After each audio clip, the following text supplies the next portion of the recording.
Is that right if I grab one of these calculators? Yeah, absolutely.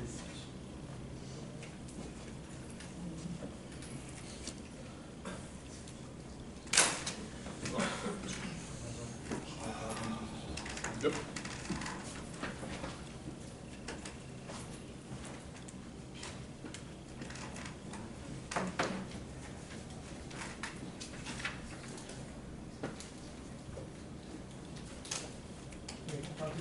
So when we do your exam, are you giving us your calculator, or would you have to provide one? You can provide your own. I only have 6.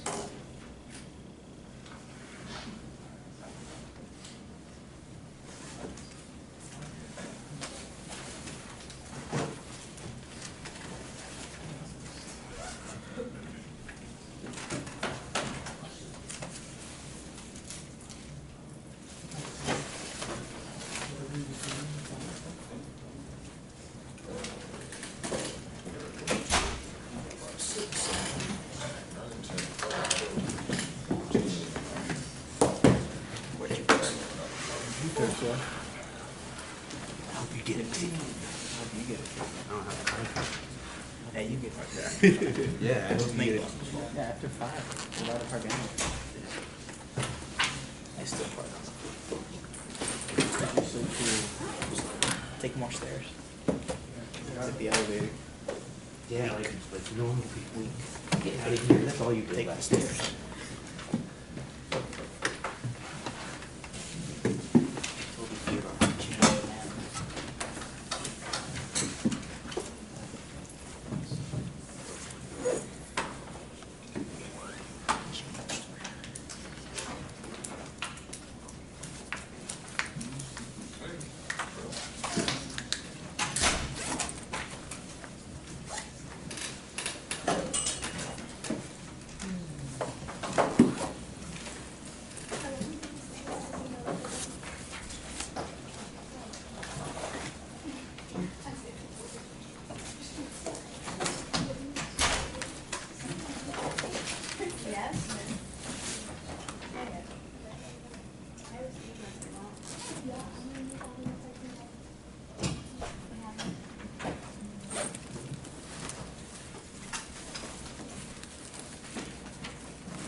I mean, this one chapter is a lot of conceptual stuff, but most part is the rest of it's numbers. So, like, I was looking at the one we did last time in the book, the real estate appraisal chapter. Yep. So all that information on there is part of it too, even though it's not numbers. The part that we talked about, yes. Will we get like a review sheet of everything that will be on We there? will talk a little bit more about that. Cool.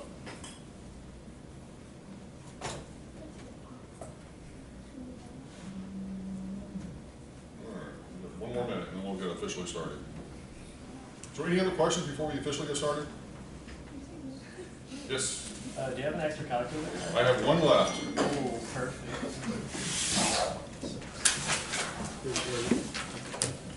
Okay. Let's go ahead and get started. So tonight, as I just kind of had said, we've got obviously a couple of chapters we're going to go through tonight. The first one, chapter 16, is pretty much all about mortgages. And so it is a lot of conceptual stuff. A couple of calculations that we'll do, but for the most part, yeah, it is some conceptual stuff we kind of need to work our way through to understand what the calculations actually mean. So, and then the second chapter is going to be a little bit of a review from what we did last week, but more specifically really getting into the nuts and bolts of how to use the financial calculator and how to do all the different time value of money functions and that sort of thing. Okay, so any questions on any of the calculations or any of the content from last class? Are we all good? All right, so with this, let's just sort of start out and just talk a little bit about mortgages. I mean, what do you know about mortgages? Anything? You know, obviously it's a loan, all right? And typically it's a loan on some sort of piece of real estate, whether it's a home mortgage, obviously on residential, or a commercial mortgage on, office buildings, shopping centers, virtually any other sort of commercial property. But what exactly, are some of those characteristics of mortgages, and what are some of the different features of mortgages that you don't really maybe fully understand or even know about at this point? I mean, all you probably know at this point is you go to a lender, you get a loan, and over time you pay them back, and hopefully you pay off the mortgage and everything is fine, and then you eventually get complete ownership of the property. All right? And that's probably the depth of what most people sort of know about mortgages. But there's a lot more to it and a lot of little nuances that we're going to kind of start to go through. Okay, this first one that I've actually got up here, and this sort of follows the text a little bit, so that way you can kind of go back and recheck sort of this information. But they're really important sort of key points. This first one, whether a mortgage is considered to be a secured loan or unsecured loan. Anybody have any idea what that means? Secured versus unsecured. Secured means that it's pretty much backed by something? Yes, it's backed by collateral, okay? And what is collateral? It's basically, in the case of a mortgage loan, it's going to be the real estate, okay? What would be an example of an unsecured loan that you might get? I mean, a mortgage could be one of those, because you actually could have a mortgage, believe it or not, on a property that's not actually backed by the property. And that's kind of a strange thing, but sometimes it happens. So any particular other kind of loan or financing that you could obtain that would be unsecured? Hard money? I'm sorry? Hard money? Possibly. Construction loan? No, it's still going to be backed by ultimately the underlying real estate. Credit cards, okay? Credit cards is probably the best example of unsecured credit or unsecured loans, okay? In the sense that if you go out and you get a credit card, it's based upon typically your credit history, it's based upon your income, that sort of thing. And in the event that you all of a sudden stop paying it, you don't pay it off, what real recourse does the lender have against you? Not much, other than pretty much devastating your credit score. Okay, they can try to get loan or bill collectors to come after you to try to make the payments, but for the most part, they don't really have a whole lot they can go after. In the case of a traditional secured mortgage loan, if all of a sudden you stop making payments or you break the conditions of the loan, then they have the ability to go after that specific property, take possession, repossess, if you will, repossession of the property, and by virtue of that, take the property, sell it, take whatever proceeds they get from the sale in order to pay themselves back. Does that make sense? Yes? What would happen if they sell the property and they get more than what you still owed on a loan? It depends. It's a state-by-state sort of thing, but in a lot of cases, they may end up getting to keep it. And in some instances, they may be required to return it. Now, on the reverse side, if they sell it for less than what you actually owe them, they can get what's called a deficiency judgment, okay? Which means that then they can still come after you for those additional dollars owed, whatever those might be. Comment, question? Okay. I was just going to say something about deficiency or deficiency. Go ahead. You're Okay, there we go. All right, so one of the other things, just kind of a technical sort of thing, is some states operate what's called title theory, others operate sort of lien theory. Now what this means is it's more of a legal distinction of kind of how things operate. So for example, if we were operating under sort of a title theory approach to mortgages, I, as the lender, would actually own, have possession of the title, the legal title of the property. And it's sort of like, the best way to kind of almost think about it, it's not quite rent to own, but pretty darn close to that. It's the idea that I, as the lender, would in effect own the property until you have made your final payment to me. And then at that point, I would transfer the actual title or full and complete ownership to you. In real estate terms, we have one concept that fits very nicely that is called contract for deed. And so basically, I, as a property owner, can serve as both the owner of the property as well as the lender on the property. So let's say that I own a property free and clear. That property's worth $1 million, all all right? You come to me and you say, you want to buy my property for the $1 million. I say, great. So we work out some sort of an arrangement on the interest rate, on the term of the loan, and so forth, and down payment, so forth, so on. We're both in agreement.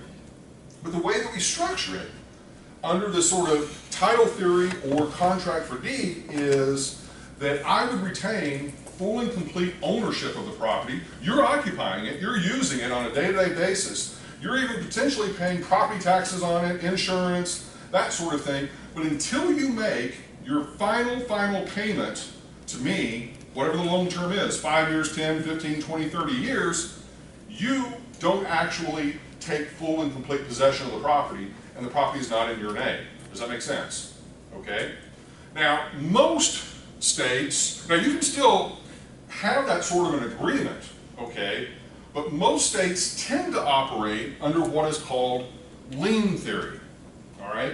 Under lien theory, the way that it works is I, as, let's say, the seller, owner of the property, may engage in the same exact kind of transaction with you, but the difference is I will go ahead and give you the official legal title to the property, okay, and you get to say, I am the owner of this property, but what will happen is I will file a lien against the property, a mortgage lien against the property, that will say, you owe me $1 million and you're going to, in essence, pay me over the next 30 years, so forth, so on. And once you have fully paid off the loan, then I will release the lien, and then you will have no debt on the property. Does that make sense, the distinction? Okay? It may not seem like a big deal, but it kind of sort of is in one sense, because under the lien theory approach, it's a little bit more difficult in the event that you miss payments on that loan in order for me to immediately initiate foreclosure proceedings and take back the property. Whereas under the title theory approach, it's almost an immediate thing. I can pretty much say, you missed your payment, boom, I'm taking back the property immediately, I'm going to find someone else to buy it. Does that make sense? Okay? Now, part of you say, well, why, as a buyer, would you ever agree to something like under the title theory of sort of like a contract for deed? Any ideas why you might potentially do that? Maybe your credit's not good. Exactly.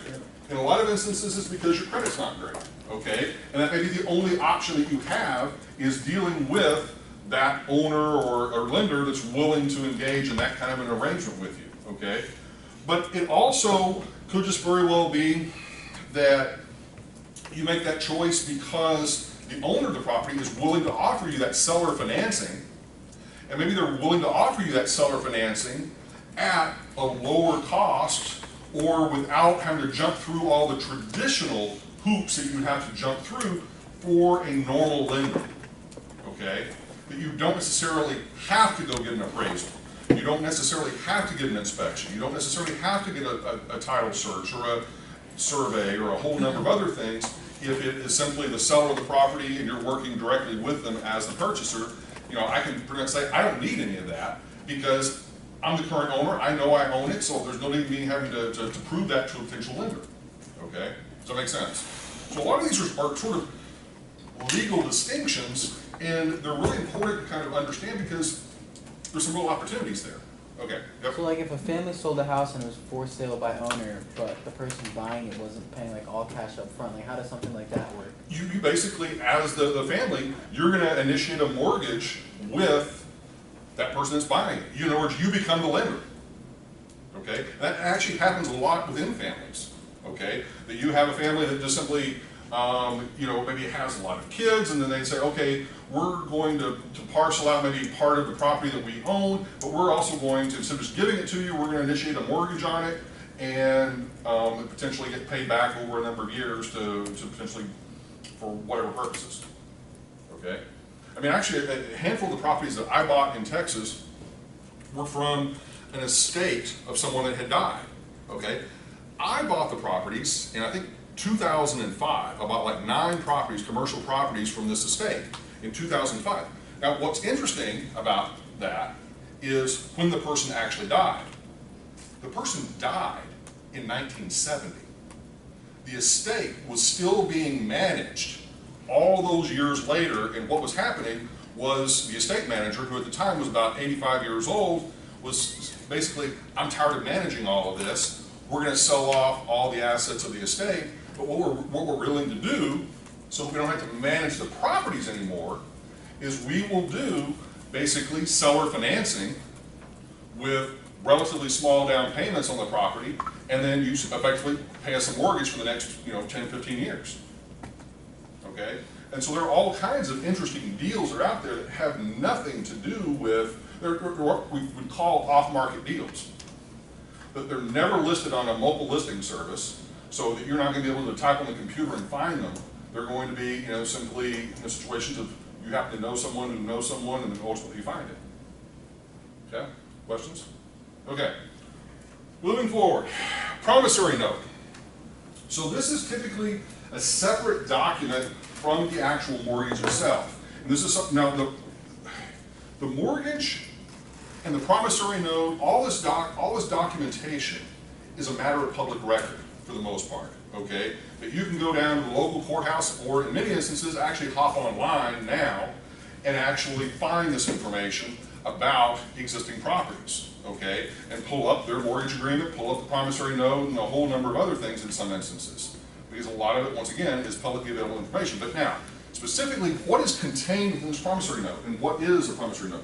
So the promissory note is nothing more than what it sort of sounds like. It's basically an agreement between two parties. If you're the borrower, I'm the lender. It's basically you saying, you agree to pay me a certain dollar amount over a certain period of time, and here are the conditions, basically, of that arrangement over the next however many years. Now, a couple of things that are typically included within that promissory note, as we talked about last time, this whole idea of what is referred to as a prepayment sort of clause, or prepayment issue that you may have with a lender. We talked about it in the context of, let's say that you go and you get a commercial loan, and a couple of years into that commercial loan, all of a sudden you decide to pay it off early.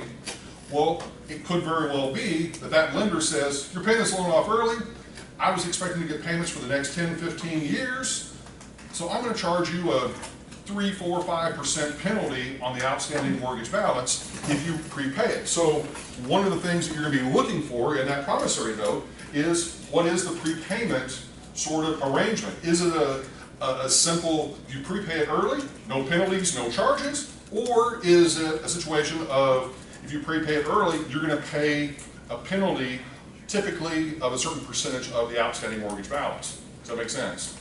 Okay, so if you still, like for example, when I say the outstanding mortgage balance, what I mean by that is not the original mortgage balance, but how much you still owe on the property. So if you got the loan for $1 million, and several years later you have paid down, let's say, $250,000 of that, and you now owe $750,000, then the penalty would be based off of the $750,000, not the original $1 million. Does that make sense?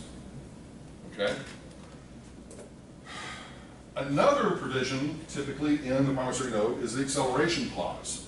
Okay, and what this means is that if you work, your question? Yeah, is that why they, like when we did it last week, that the interest, you're paying more interest in the beginning than actual principal towards the loan? Is that why the companies do that, so they get more interest in the beginning just in case someone wants to buy out? It's not so much, the simple answer to that is no. It is simply because that is the mechanical structure of how a normal loan with normal sort of fixed payments will pay down. In other words, in all fixed rate payment mortgages, your initial payments are going to be more interest than they are principal, okay? Just simply mathematically, it's how it works, because the idea there is you owe more at the beginning, so you're paying more interest. But as you pay off the loan over time, then you owe less, and it allows you to pay more in principal, okay? Does that make sense? Yeah. Okay. All right, the acceleration clause. So if there's some sort of a provision that in the promissory note or in the mortgage that you're not meeting, okay, that you have some sort of an agreement, like with commercial mortgages, this is quite common, that it may stay in the mortgage, you not only have to make your normal mortgage payment of whatever it is, let's say it's $5,000 a month, but you also need to keep the property occupied at 75% occupancy or higher. And if the property goes below, let's say 75% occupancy, it may trigger an acceleration clause, meaning that you all of a sudden now have to potentially, that you're in what is referred to, now I'm gonna write this down, technical default, okay, as opposed to actual default. Technical default means that you have not met some sort of provision of the loan documents and you are in violation of those provisions, and as a result, the lender can somehow either force you to sell the property immediately, they potentially come in and take sort of management control of the property, and because basically they're saying you're not operating the property at the level that we would expect it to be operated at, and so therefore we're going to come in and take control. So this is one of those things that you're sitting out there and you're like, wait a second. So you're telling me if I'm actually continuing to make my mortgage payments, my full and complete mortgage payments, that just because the occupancy of the property were to drop from, let's say, 75% down to 60%, that a lender potentially can come in and take control or possession of my property? The answer is yes, if that is one of the provisions of the loan documents. Okay, does that make sense? Now, not all loans are going to be structured that way. This is what I'm saying. Think of, as I said last week, lenders are like retailers, okay? They all have special, weird circumstances that they potentially may write into, in this case, their loan documentation as to what they're going to require and what may trigger a technical default versus actual default. So once again, the difference between a technical default and an actual default is, the technical default is you have not met some sort of provision of the loan documents, may have nothing whatsoever to do with your actual payment on the mortgage. Whereas an actual default is where you've simply missed a payment or you haven't made your full payment. Okay? Make sense? All right. Now, due on sale clause. So this is another one. As soon as you sell a property, then you are immediately, clearly, required to pay back the money on the mortgage that you borrowed. In other words, you can't, take all the money that you sold. Like, for example, you bought the property for $1.5 million. You took out $1 million mortgage, all right, and then you sold it for, let's say, $2 million. Okay. Well, what you've got to do is obviously you're going to get to keep that first $500,000, all right, automatically. That's just pure profit. And then the $1 million to $1.5 million is simply paying yourself back for what you put into it. But then the remaining amount, which was the $1 million mortgage, you're going to have to see how much of that have you paid down, and whatever is left over, that outstanding mortgage balance, you've got to pay that back immediately upon sale to the lender before they will release the lien on the property to be able to, for the property to be transferred to the next owner. Does that make sense? Okay. All right, moving on. Topic that you have, or something that you've heard of, are foreclosures, okay? What is a foreclosure? Very simply put, it is the method by which the lender can go after the borrower and the property that the borrower has obtained a loan on in the event of a default, okay? And so what it ultimately means is if you stop making payments, or you end up in what we were talking about, technical default, then that could initiate what are called foreclosure proceedings. All right. Now, depending on the jurisdiction that the property happens to be in, typically state by state, you're going to have different guidelines as to whether it's considered to be a judicial versus non-judicial foreclosure. Now, what that means is whether or not you have to get a judge involved. Okay. Obviously, for judicial foreclosure, you've got to go before a sitting judge at the county level for them to basically say, yeah, this guy did not make his payments to you, therefore you can go in, take possession of his property, take it away, sell it on the courthouse steps, and ultimately walk away with the proceeds. Does that make sense? Whereas a non-judicial foreclosure is that you can typically have a third party. And that third party could be an attorney, could be a title company, could be some other sort of trustee, if you will, that can serve in the role of a judge to expedite the foreclosure proceedings. You're saying, okay, who cares? Okay, the reason why you would care is the courts, as a typical rule, are really backed up, okay? And it takes a lot of time to get before that judge in order for them to sign the paperwork necessary to get that judicial foreclosure sort of started and activated and taken care of. Whereas the non-judicial foreclosure, by having this sort of third party removed from the court system, you can make it happen that much quicker. Yep. I got a quick question in regards to the foreclosure. If somebody was to go on foreclosure like auction system, Yep. and let's say that they owed 100,000, okay, and it bid on the auction for 180,000. Do they keep the 80,000 proceeds? It depends on the jurisdiction. And that was actually his question earlier, was in the event that the property sells for more than what is owed, in some jurisdictions, the lender may be able to keep that, because in some cases, it's not just going to be the dollar amount that they owe. Because they missed a bunch of payments. And then there's going to be accrued interest. There's also going to be, obviously, legal charges and fees. Very seldom does that ever happen. And another reason why very seldom ever happens is because you, as the owner, quite frankly, could have just sold it yourself. In other words, foreclosure doesn't happen overnight.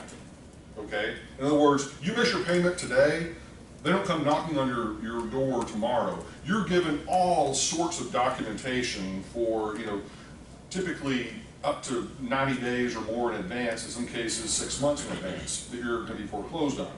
So if your property really is worth more than what you owe on it, you can just put it on the market and sell it. And then pay off the lender and not be foreclosed on. Does that make sense?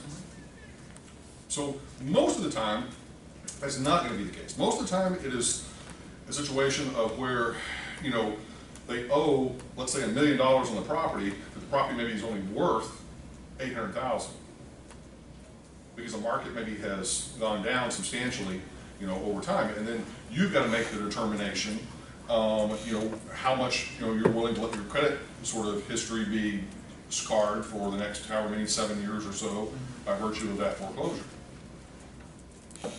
Because think about like right now, let's assume that you decide to go out and get a mortgage on a home for $500,000, all right? And I would argue right now is probably the worst time to be buying a property because interest rates are going up. Clearly the market has topped off, it's beginning to decline a little bit, and chances are going to decline quite a bit more as interest rates go up. So that $500,000 home or mortgage that you have obtained, there's a very good chance that a year from now, 2 years from now, that property may only be worth, let's say, $450,000 or $400,000. And you're going to be saying to yourself, why am I continuing to pay on this, even though you can? Why am I continuing to pay on this mortgage where I owe more than what it's worth? And now, clearly, ethically, morally, you have an obligation to go ahead and, pay off that loan, even though you do, owe more than what it's worth, much the same way you would on a car. I mean, how many of you have gotten car loans, and you go into the dealership, and you say, well, I have a car loan for $25,000, and I have, paid that down to maybe $20,000, but yet they're only willing to give you $15,000 for the car. And you're saying, wait a second, you're saying that I owe $5,000 more than what, well, it's the same concept. Could you walk away from that? Yeah, you could, but once again, your credit's going to take a hit. And there's a bill collector coming after you, and that's what. Does that answer your question? Yeah. Okay. All right. moving on. So we already talked about the deficiency judgment aspect of this, which is, once again, if it doesn't sell for what you owe, then the reverse is, yeah, they're gonna come chasing after you typically for that deficiency or for that dollar amount that you basically, or that they weren't able to achieve through the sale. Okay? All right, moving forward. All right, other questions? Okay, good. All right, talk a little bit about loan origination. So, whenever you decide to go get a loan, whether it's a home loan, a car loan, commercial real estate loan, and you go into, whether it's a commercial bank, a savings and loan, or for that matter, even a private individual, what is involved in actually obtaining that loan is called loan origination, okay? In other words, how does it all begin? How do you go through the process? What's involved in that process? What's actually done? All right, so in that loan origination process, we're going to talk about the underwriting details here in just a moment, but in the loan origination process, let's talk about what it means in terms of this whole primary versus sort of secondary mortgage market thing. Because this is the part that most people have no clue as to what is actually involved and how it actually works. So, all right, you decide to come into me as a local lender and you're going to get a loan on your office building, all right? And so that office building loan is going to be, let's say, $5 million, all right? So I say, great, you know, I want to examine a whole number of details, but ultimately, I'm okay with giving you that loan for $5 million, all right? So you walk away, you get the $5 million mortgage with me for the next however many years. All right. Now, I have just lent you $5 million, yes? Okay? Now, as a local lender, do I have unlimited money to lend? Simple answer is no, okay? In other words, a bank has to be capitalized as well. In other words, they have to have money coming from somewhere. So at some point, after a lender has lent out all of its money, then what they can do is they can sell the loans they have made into what is referred to as a secondary mortgage market. So just hypothetically, I make you a $5 million loan, and I make pretty much everybody in this room, let's say, a $5 million loan. Let's just assume there's 20 people in the room. Okay, keep the math simple. All right? So that means 5 million times 20 people would be $100 million. Yes? Okay? And let's say that's all the money my bank has is $100 million. All right? So at this point, after making all those loans, those 20 loans, I'm done. Because I can make no more loans. I have no more money to lend. Does that make sense? The only way that I am able now to keep lending is to basically say, all right, I'm going to take that portfolio of those 20 loans, combine them together, okay, into one big, massive sort of loan. And then I'm going to take that $100 million portfolio and then sell it off to these institutional investors, which could be life insurance companies, could be pension funds, could be a whole number of other sort of entities that would buy those loans, buy that package of those loans, all right? And they maybe give me $105 million, okay, or not 100, yeah, $105 million for that package. Does that make sense? So in essence, I just made $5 million profit off of selling those loans. Well, now, first of all, why would I do that? Well, think about it like this. What did I talk a little bit about last week as it related to making those loans? How does a lender make money? One of the ways they make money is off of the loan origination fees. In other words, whenever the lender makes that loan to you, is that a free transaction? No. You're probably going to pay some sort of a fee, maybe 1%, 2%, 3% of the loan amount up front to me. I get to keep that for all the processing, paperwork, and just profit, okay? So I make all those loan origination fees, I make maybe the first few months of interest off of you until I can package all these other loans together, and then sell off into secondary mortgage markets, make a few $1 million off of that package deal. Now, I have another $100 million of money to lend out again, yes? Does that make sense? Okay, so now I make another $100 million worth of loans to another group of people, do the same thing, rinse, repeat, over and over. And so, to a certain extent, it does kind of give me an unlimited amount of money to keep lending, and I can make money, you know, off of those loan origination fees, off of the interest, off of the first few loans that I make, and then off of the sale to these investors. But I can also make money in another way, through servicing the loans. Anybody have any idea what servicing is? Just like maintaining and collecting them? Yeah. So in other words, I can charge a fee to those folks, those institutional players, okay?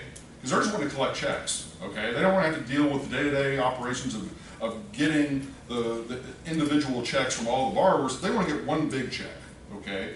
And so I can take on the role of what's called a loan servicer, and what that means is every single month, all 20 of you are sending me your payments. I'm collecting them, I'm depositing them, I'm chasing after you if you don't make your payment on time, that sort of thing. And I'm also the one that may initiate foreclosure proceedings in the event of a complete default. Does that make sense?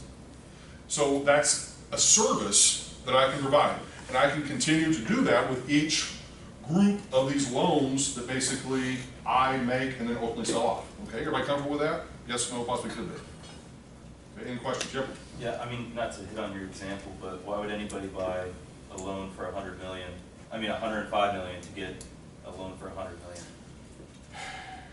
It could very well be that interest rates have changed, okay, since those original loans were made. It could also be that basically you're paying a premium because you didn't have to necessarily go through all the brain damage of actually making the loans and doing the initial processing, and so you're willing to actually accept a lower rate of return than what maybe the stated interest rate is on the loan. And so as a result, you're actually able to pay more. So in other words, the stated interest rate on the loan might have been, I don't know, let's throw out a number, 7.5%, okay, for the portfolio of loans. But yet we're selling it to you, and I haven't done the math to think about this in my head as what the precise amount would be, but basically we're selling it to you with the expectation that you're going to get a 7% yield, okay, instead of the 7.5% yield. And part of the reason you're willing to do that is, once again, you're not having to deal with the day-to-day operations of servicing the loan, having to make the loan. You're just wanting to sit back and collect checks. But now we're going to get into something relatively soon when we start getting into commercial mortgage-backed securities, where we start creating separate sort of risk profiles that I think will better answer you in the sense of kind of giving you more ammunition for understanding that. Okay. I'm just thinking like usually secondary loans are cheaper because the guys aren't paying their mortgage on time. In some cases, yes, but in some cases, no. Okay. And I'll explain that here in a little bit. Okay? Be a good question. All right. All right. So yeah, secondary. So primary mortgage markets are the ones where it's the direct connection between the borrower and the lender. It's the primary mortgage market. The secondary mortgage markets are where the lender is potentially out there selling off their loans to other investors. Okay, does that make sense? That's the primary distinction. Okay, moving forward. All right, FHA, VA, here's the thing. The federal government, many, many years ago, in the early 1900s, we were, to a certain extent, a nation of renters, okay? And everybody kind of has a different perspective on this, but the general consensus was, and sometimes even is, sometimes today, is that if you're a renter, that makes you something less than an actual property owner, okay? Now, I would argue with that, you know, a little bit, but for the most part, the idea is that as a renter, you don't technically own it, okay? And therefore, you don't really care about the property. You don't care about maintaining the property. You don't care about ultimately how the property looks, or, you know, just a whole number of very, you know, kind of aesthetic kind of issues and whatnot. But if you're the owner, you typically maybe have a bit more sort of invested, not only in the property itself, but by owning, in one sense, the idea would be you become more a part of the community, all right? That you're a long-term player in that particular city or that particular location, okay? Does that make sense conceptually?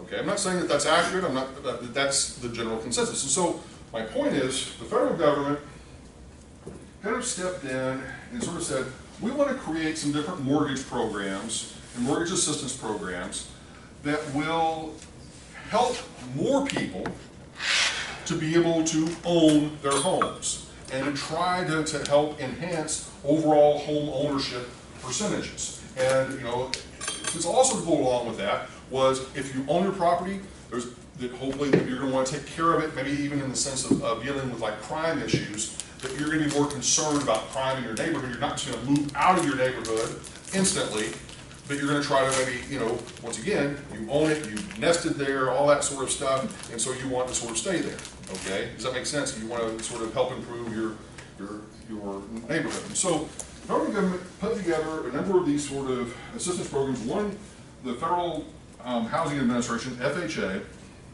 and this particular program, what it in essence does is it sort of provides sort of mortgage insurance, okay? And in essence, that for individual buyers, they can have a property that they are wanting to purchase evaluated as an FHA property, and it will go through a really rigorous inspection. And after that inspection becomes sort of FHA sort of certified or available, and then the person can get an FHA loan. What that means is that in essence you can, if that person were to default on that loan, FHA will sort of step in and make the lender whole. In the sense that if they stop making the payments on their mortgage, because it's an FHA approved mortgage, the federal government is willing to say that if you were to stop making that mortgage payment, then if you did stop, they would step in and effectively make the lender whole. Does that make sense? Yes or no? Okay.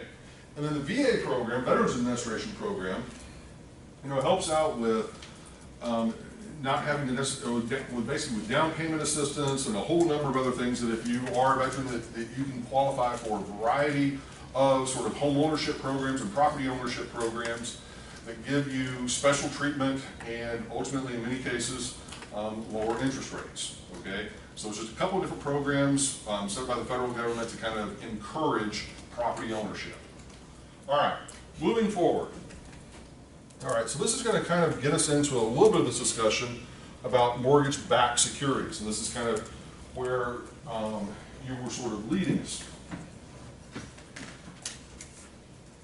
So this example that I gave about packaging up those, let's say, 20 mortgages and then selling that off to someone else in the secondary mortgage market, that is an example of what is referred to as a mortgage-backed security, okay?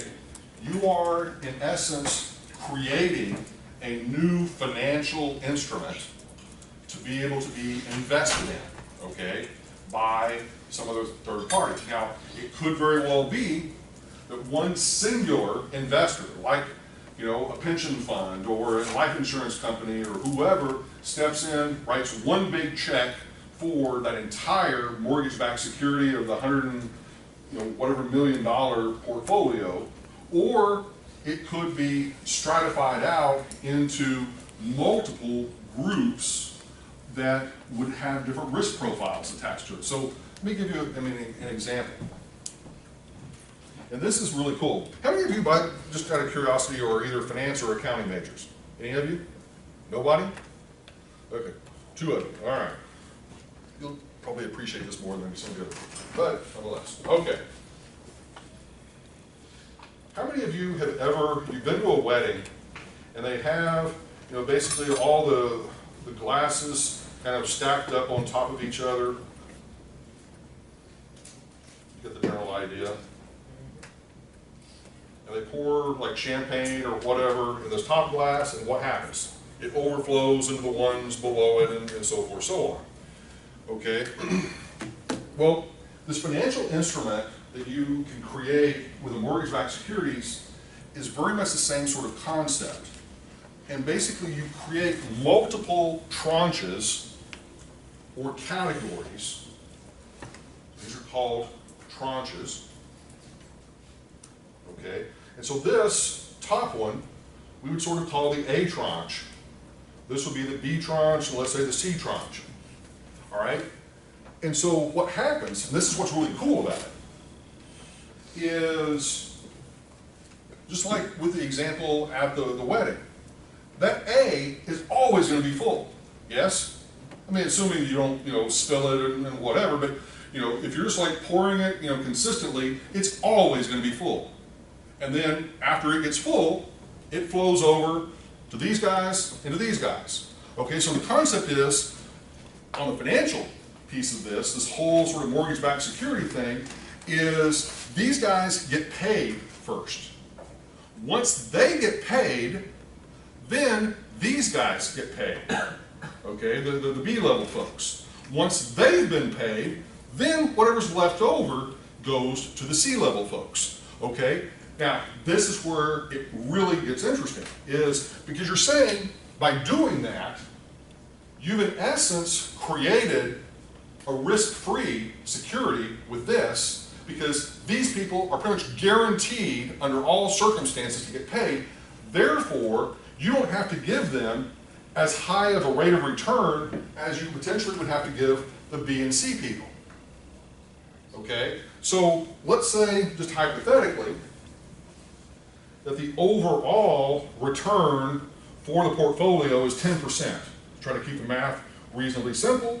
And we're saying it's really a third, a third, a third in this. So what you could be saying is that you're going to give these guys a 5% rate of return. You're going to give these guys a 10% rate of return. And these guys a 15% rate of return. And assuming that it's really a third, a third, a third, I mean obviously, not quite, but let's just say that it is. So 33% or 33 and a third. And you were to do basically a weighted average of all of that, what you're going to find is the weighted average would be 10%. Does everybody follow me on that, mathematically? Yes? No? Possibly could be? Okay. So the part that is really interesting is that this A level, as we said, we've created really a risk-free security out of these mortgages. Because think about it, when you drill back down into those, let's say those 20 mortgages that we were talking about, you can pretty much guarantee that at least a third of those are definitely 100% going to pay on time. You're not going to have any issues with whatsoever, right? Okay, but then you're going to have some that maybe you're going to pay a little bit late, so they're not always going to pay on time, and maybe have a few issues and problems and whatever. And then the sort of the bottom third, maybe really late pays, may actually default on the loan, a whole number of things. And so under that circumstance, you're taking a real risk down here by investing in this bottom tranche. But you're hopefully going to be compensated for it by virtue of the rate of return that you potentially would be paid. Okay, does that make sense? Yes or no? No, I'm a little bit lost. Okay. So once What's again, tranches again? what? What are tranches? Tranches. Tranches. So basically, Can we focus on one mortgage at a time? These are group, would it matter if it's group mortgages or single mortgages? these are all grouped. It doesn't matter? Yeah, I so mean, in is this it- case it matters because what we're saying is we're taking that portfolio that we created, let's say like the 20 mortgages I was talking about earlier, all right? And those 20 mortgages, the overall yield on all 20 of those mortgages under normal, traditional circumstances, everybody paid on time, we had no defaults, whatever, the overall yield of those mortgages is 10%. But what we're saying is we're going to sell this off into 3 different tranches, 3 different types of mortgage-backed securities. Okay, each of these is going to be a different instrument that we're going to issue out into the market.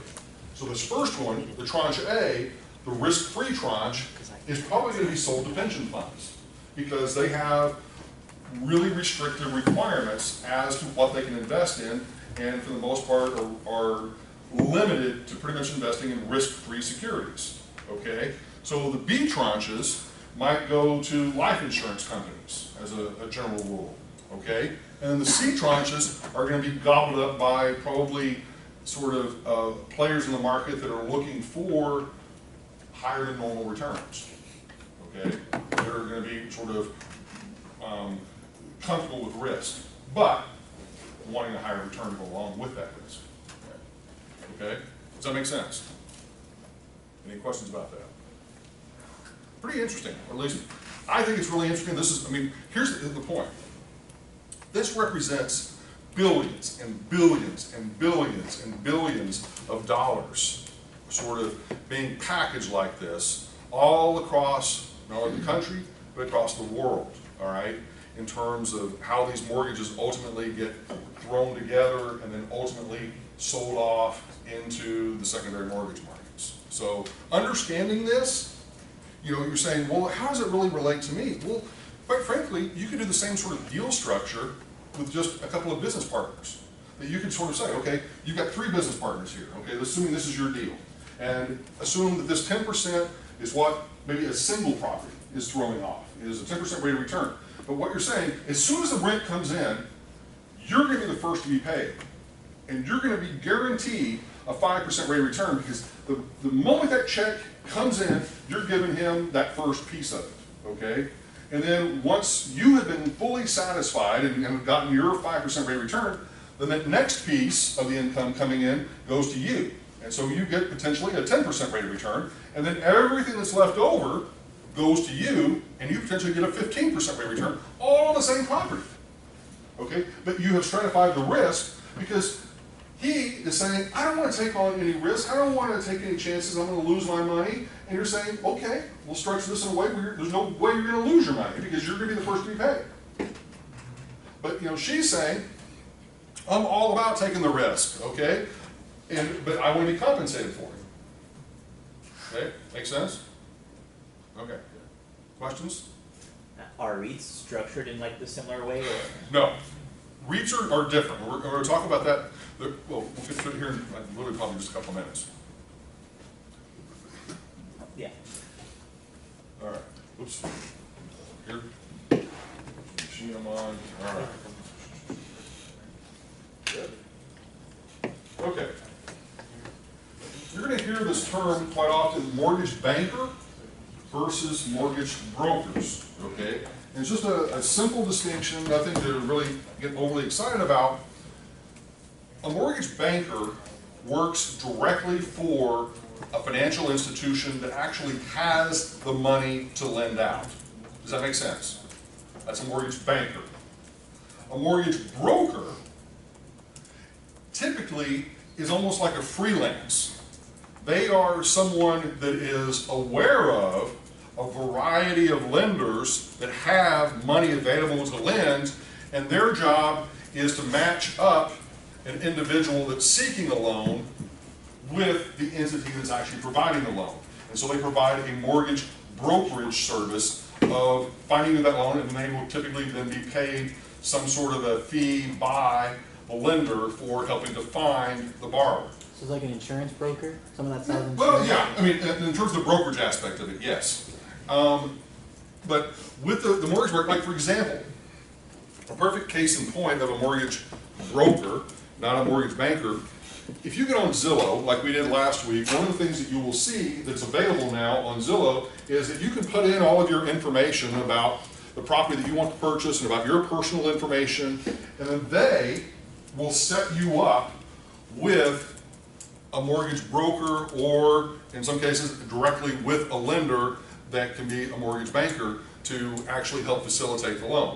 But to a certain extent, they're really playing the role of a mortgage broker, okay? Which is simply to help match you up with a loan that may be ideal for you, okay?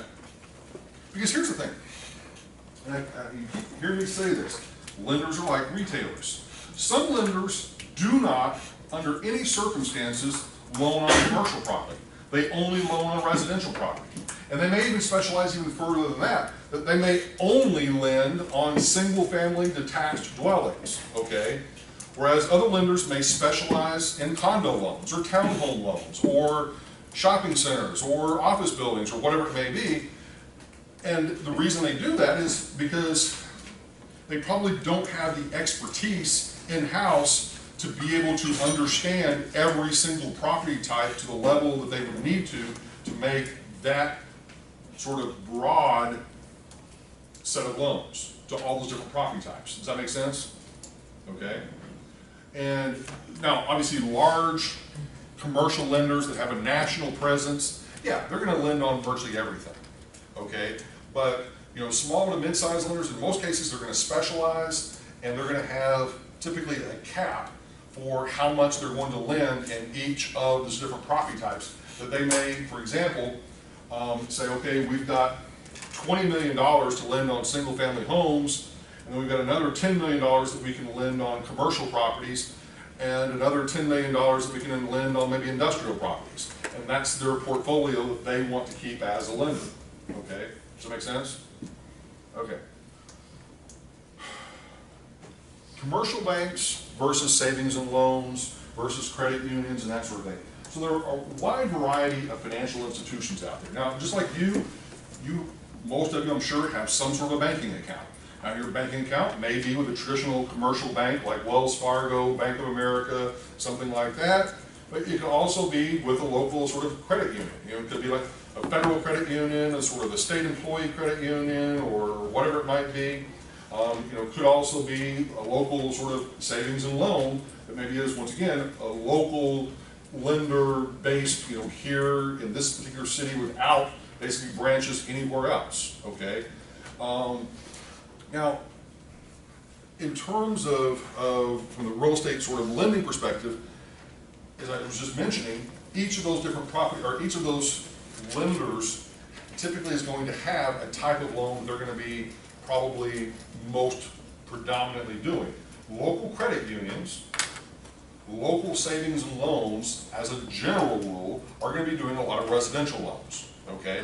Whereas the larger scale commercial lenders like Bank of America, Wells Fargo, they're going to do those as well, but they're also going to do a lot of the larger sort of commercial property deals, okay? Does that make sense?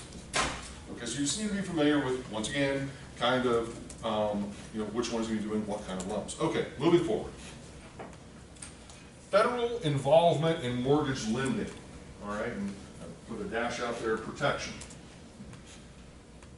The federal government, in addition to wanting to promote home ownership and all that sort of stuff to, you know, kind of build up a community and so forth, they also get involved on the regulatory side of trying to protect consumers from themselves, okay? Now, we all probably have different perspectives on this. So, for example, let's say that I'm a lender, all right? And I am meeting every provision of the law whenever I make a loan to you, okay? But I also, by virtue of being a lender, understand how I can probably structure a loan in such a way to potentially take advantage of your ignorance. Does that make sense? Okay? Now, the question is, how far, you know, in one sense, should the government go?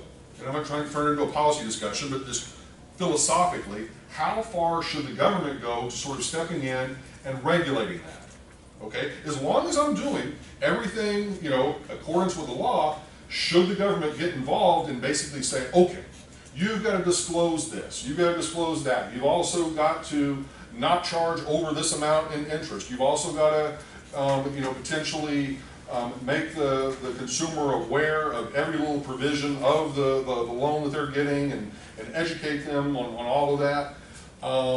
And if you don't, then there will be penalties that you could be assessed as the lender, or potentially, you know, other recourse that the federal government, you know, could have in class action suits and a whole variety of things. Okay, does that make sense conceptually? Now, what's interesting is that most of the regulation that has taken place, and I'll give you a couple of examples, focuses on the residential market. Okay, specifically, you going out getting a traditional home loan, all right, and protecting you from the big, bad, unscrupulous lender, all right?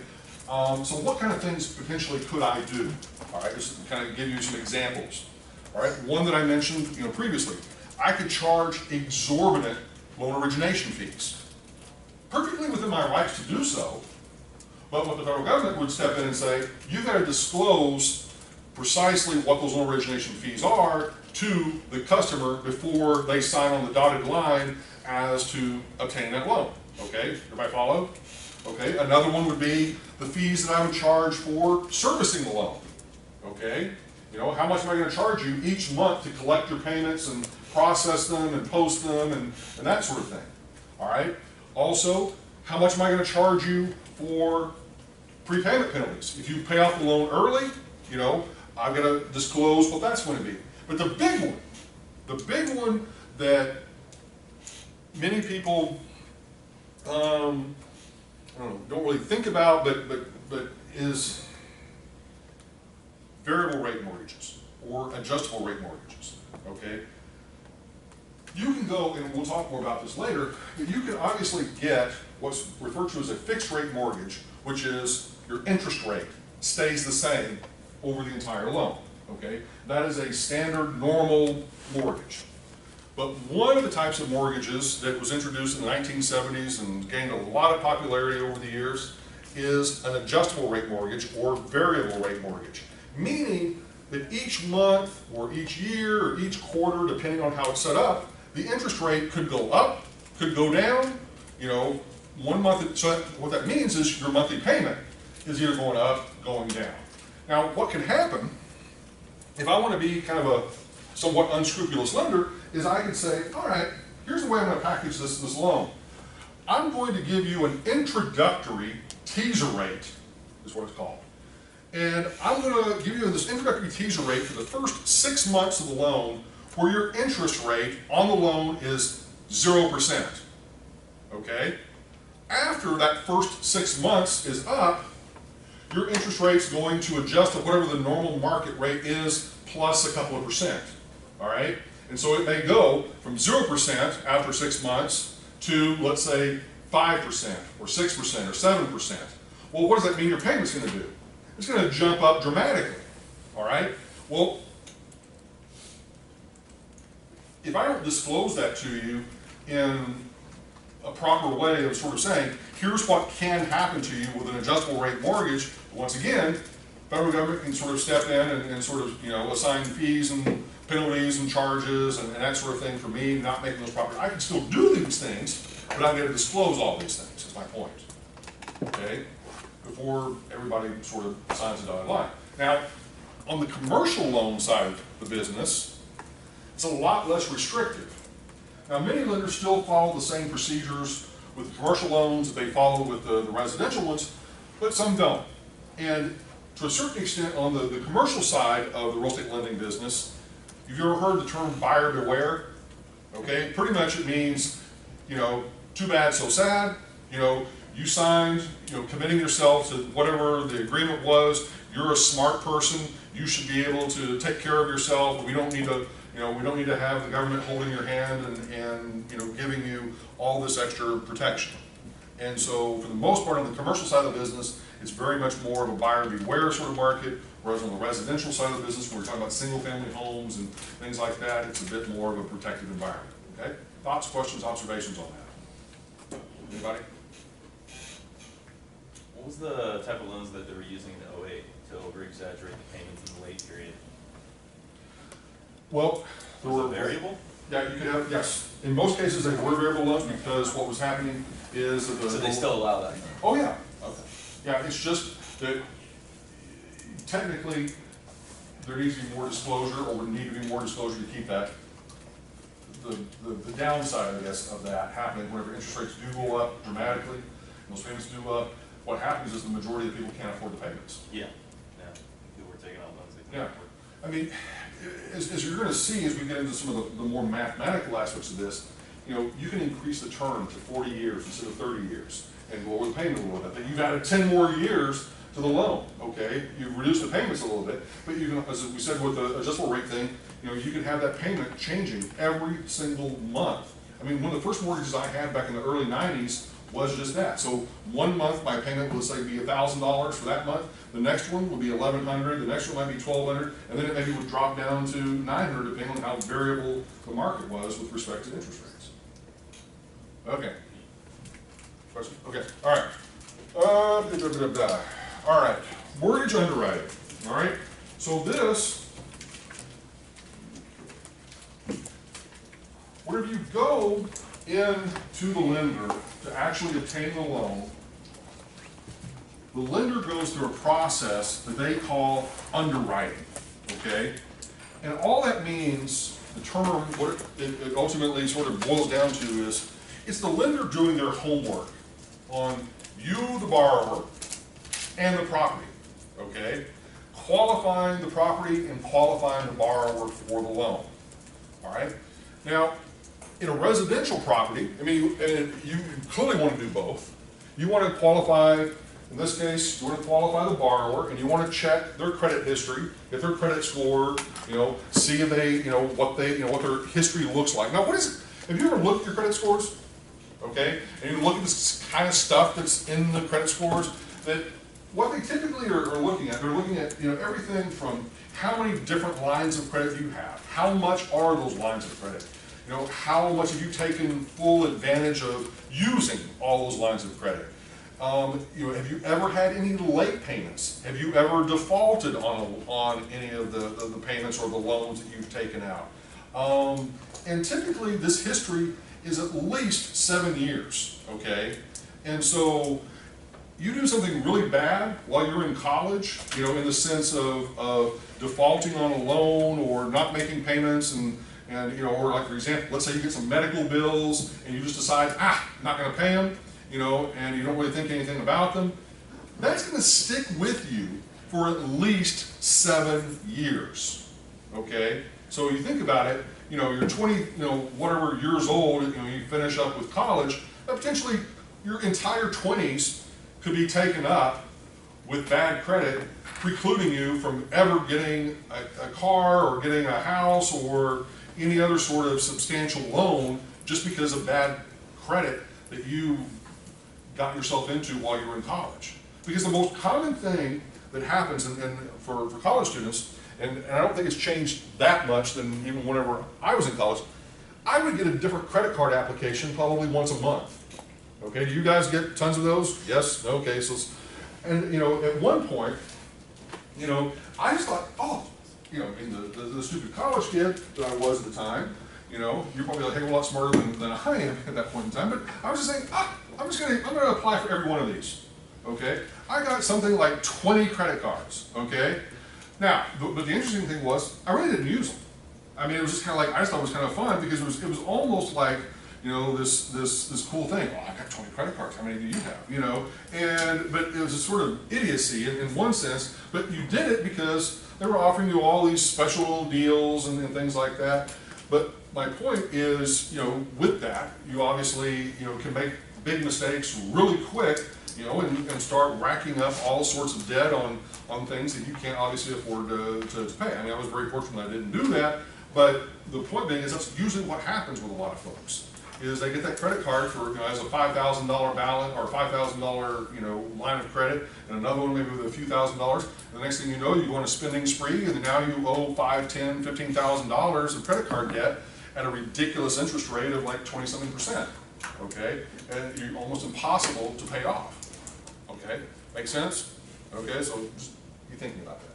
So, in terms of qualifying the borrower, you're looking at the credit history. That's number one, to see kind of, what their performance has been over time.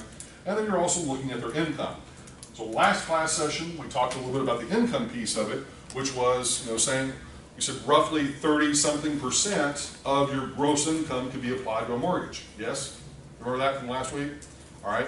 And so that would be kind of the income side of this. But as we, let me go ahead and talk a little bit about the property side. With your property, here, depending on what kind of property it is, you're going to be looking at, does this property have the value that we're willing, in other words, to loan against the property so last week we talked about real estate appraisal. So a lender is going to be one of the primary users of that appraisal. They're going to be saying, okay, you had an independent third-party appraiser go out into the market and say, this home that you want to buy should be worth $500,000, okay? Based on that, then the lender is saying, okay, I'm willing to lend you, as a borrower, 90% of that, okay? I'm not willing to lend you 100% of it, but I'm willing to lend you 90%. And the remaining 10% is going to be, you know, down payment. Now, why, just conceptually, just think about this for a second. Why would you not, as a lender, typically want to lend somebody 100% of the value of the property? Kind of have that wiggle room for like when the price drops in the home and, yeah.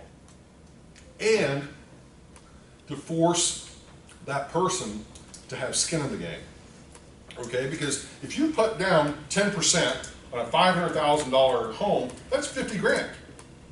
So if the value were to go down a little bit over the next year by virtue of higher interest rates and the market kind of going down, you're going to be a lot less likely to just walk away from that loan if you've got 50 grand of your hard-earned cash in it.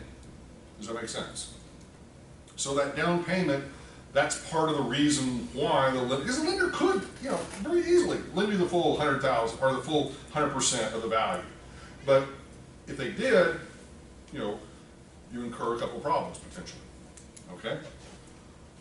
All right, and we're going to get into this whole loan to value and the down payment and the debt service coverage ratio here in just a second. So let me kind of go back. All right. So for the residential property, we're really just looking at what is the value of that property relative to how much are we going to lend on that property, and typically we're going to fix sort of a set percentage. And so that set percentage is the loan to value ratio, LTV. You're going to hear that quite often.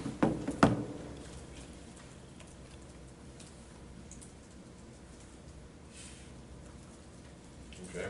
And all that is simply saying, if I say that a lender is willing to have a 90% loan to value ratio on any property they lend on, all we're saying is whatever the property's valued at, they're going to give you a loan at 90% of the value of the property. Does that make sense? And you're going to put in 10% as equity, or as your down payment. Yes?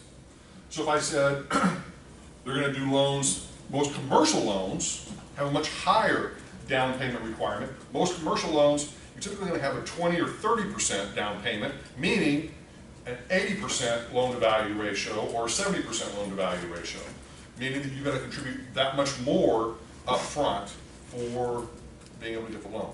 All right, make sense? All right. Now, one thing to sort of take note of here, and as soon as we get through the sources of capital, we're going to take a little break, okay? All right, so just in case those of you that I can tell are starting to fade out a little bit. All right. So with the borrower who said it's really important to understand the credit history of the borrower for a residential sort of home situation in terms of a borrowing agreement. But if you're talking about this borrower coming in and wanting to borrow, let's say, $10 million to buy a shopping center, you're going to be a little bit less concerned about that borrower's sort of, you would think you would be, but to a certain extent you're going to be less concerned about that borrower's credit history and much more concerned about what is the revenue that the actual property will generate. Does that make sense? Because here's what's sort of funny. Whenever real estate markets collapse and you end up with a lot of developers and investors, you know, being foreclosed on and that sort of thing, you know, in many cases their personal credit histories get destroyed, okay? But what's interesting is you will see some of those same people rise up from the ashes, so to speak, and still be able to get multi-million-dollar loans on commercial real estate. You're saying, what?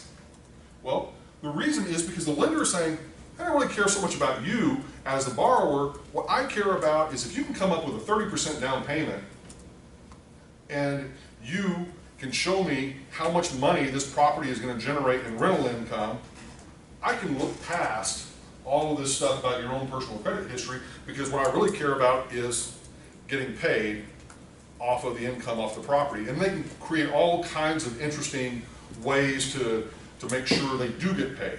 Like, for example, one of the things that a commercial lender can do is they can set up what are called lockbox payments. And what that means is that the tenants, so assume that, you know, this whole side of the room over here, your tenants in your shopping center that you own. All right, so normally, under normal circumstances, you would pay your rent checks directly to you. You would assemble all those rent checks, and then you would pay me what I am due for the mortgage. Does that make sense? Okay, but under a lockbox agreement, the way that it works is all of you make your payment directly to me, the lender, and then once I have collected enough payments and I have been satisfied with regard to the mortgage payment piece of it, then whatever is left over after the mortgage piece, then I write you a check. Does that make sense? So it's one way of mitigating some of the risk of you collecting the payments and not giving them to me. Does that make sense? So from the standpoint of the whole sort of trusting you, I don't really have to trust you. I can just trust that I'm going to get income from the tenants. Make sense? Yep.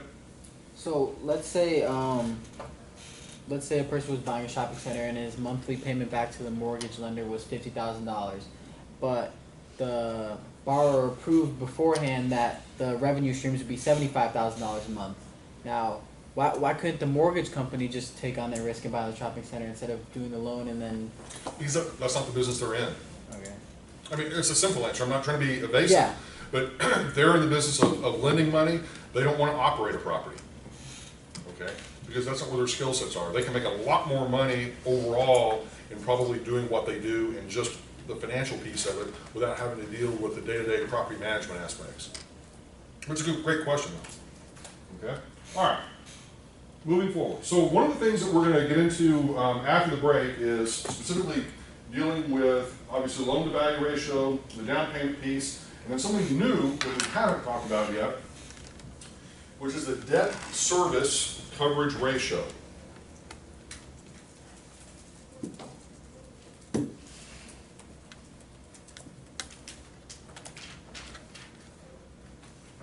And we'll talk about that, like I said, a little bit later, but that's going to basically be our net operating income divided by our annual debt service. Like I said, we'll get to that a little bit after the break. I'm talking about some commercial properties. Okay, so let's just finish up with what we need to conceptually, and so when we come back, all calculations. Okay.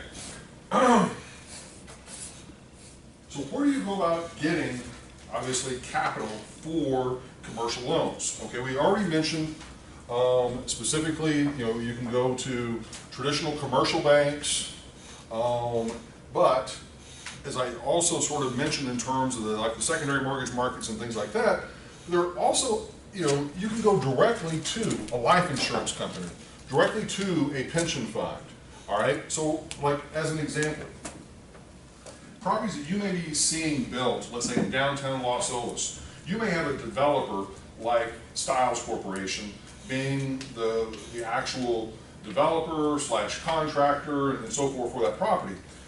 But what they're doing in some instances is partnering on the financing side of things. They may put in 10, 15, 20, 30%, whatever of their money, but then their lender is actually a life insurance company or a pension fund or whoever as a partner into the deal, okay? And you're saying, well, why would they do that? Well, they, in some sense, cut out the middleman of going to a traditional commercial bank. They can just go directly to the folks with the money, in many cases, that are life insurance companies. And, I mean, do you really think about what life insurance companies do? They basically collect all these payments from people over their lifetimes, and they have to do something with that money, until they have to make a payout to those folks, so they invest it. And in many cases, it goes into real estate investments, long-term real estate investments, okay? 20, 30-year investments. Pension funds, same sort of thing. You pay into a retirement fund, they got to put that money somewhere to obviously grow it over, You know, whether it's a teacher's retirement fund, a public employees pension fund, or some other retirement fund, they've got to park it somewhere. Real estate's the logical place to do it. So once again, as a developer, investor, you can, for larger projects, you can go to those folks, get money. All right? Obviously, individuals, that goes without saying, you know, very easily to find high net worth individuals. Some of the more interesting players on the individual side of things, and you don't really think about it, but then once you sort of, I guess, get exposed to it, then, oh yeah, it makes sense. Professional sports players, okay? What are they gonna do with all that money? You know, I mean, obviously they're gonna spend it, but, you know, if they're smart, they're gonna obviously invest a good portion of that money, you know, in something. And in many cases, commercial real estate is one of the things that a lot of those folks, and so you'll find out that, strangely enough, you'll have a basketball player that will own 50 Burger King franchises. Or, you know, you'll find that they own, you know, once again, entire shopping centers or office buildings or whatever it might be. Once again, it's just a way to park the money, you know, for a period of time. And so, you know, those sort of high net worth sort of individuals. Okay. They're willing to loan out on projects. Okay. These last two, let's go ahead and take a break, and we're going to come back and we're going to talk about commercial mortgage-backed securities and tax income financing as additional sort of sources of capital. So we're going to take a little while to explain. All right. Take about a 10-minute break, okay? Come on, get up.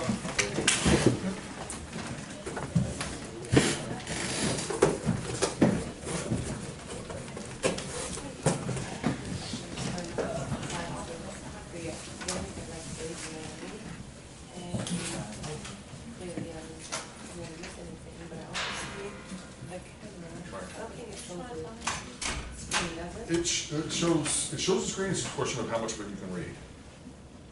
Okay. So basically, that video that you send us is the only way Right. you can catch up with. Yeah, I'm trying the other camera tonight. That may have a little bit of a better view, but I don't know until after class is over how good it is. Okay, all right. But I might post both of them. Oh, that is already recorded, Yeah. right? Oh, okay, cool, okay, thank you. I was also just gonna let you know, I have to leave at 8 tonight, but hopefully I can watch that. Okay. Thank you. I'll see you after the break.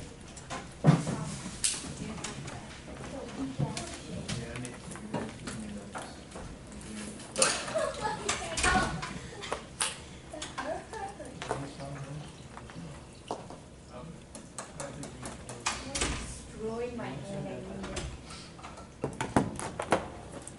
So I'm thinking a Shark Cage business could be to sell Red Bulls at around 7:30 at night on Monday through Thursday nights. There would be sort of a COI with We should Rockstar. have like a little stand for No, coffee. they do. Not They have everybody it wants for to buy drinks. Starbucks. You At know what I BC mean? they- Like a nice like Einstein stand for coffee. You see that? Yeah, I like Red Bull more than Rockstar, But but it's too. closest. there'd be a COI with that and I'd get kicked out. And I wanted to say like, I just want the coffee. Those horrible agreements. Yeah. Yep.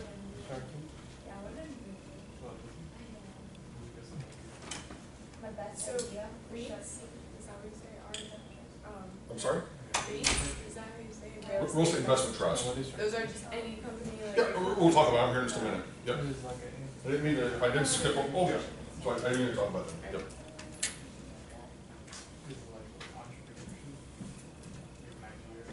Yeah, you have to.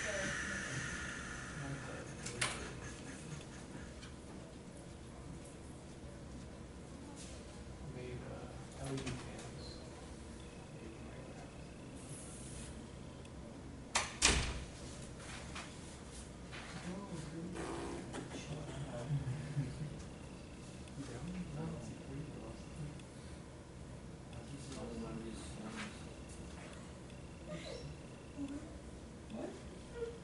How much is that? This $20. Worth it though. I use it. I use this more Is than it, Notebook. it's like, is this? Yeah, I know that too. So me and Karen use that too. It works so well. I didn't know it helped this much in overnight. It's like, it's like, it's like a race. It's like a, yeah. Nope. So considering the tranches, the A tier is like a preferred stock Yes. in a company that's, you know, slow moving but never gonna go anywhere. You're always gonna get paid from it was gonna get something. The B is like a common stock that To a certain extent, yeah. that consistently releases dividends, whatever, and C is in like like a potentially high gross company, but not necessarily going to release dividends. Yeah. The difference is, this is on the debt side. Right, right. So, so it's like having 3 different types of bonds that you would issue to a bondholder.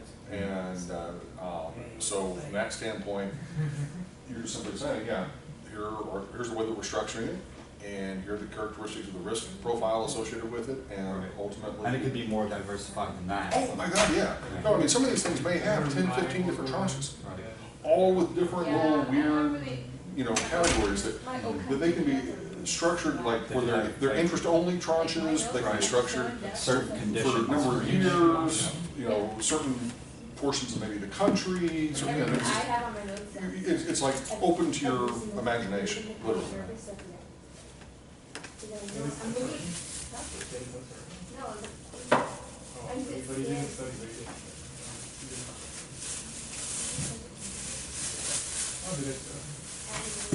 Did he do this? Did you ever like go to this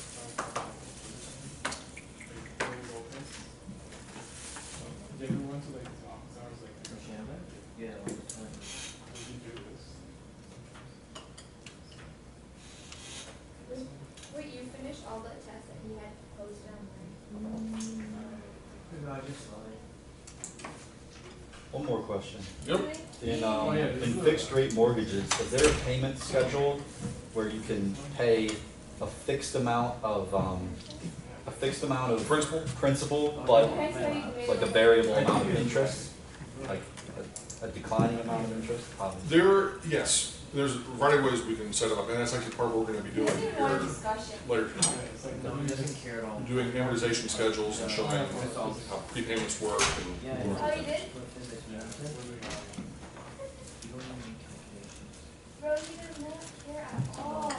Yo, I remember it's like over. Where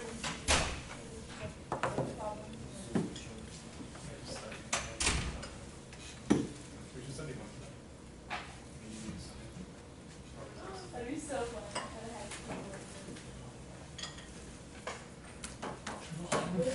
Andreas took my spot in that. Yeah, I was like, they took my spot. I was like, bro, I was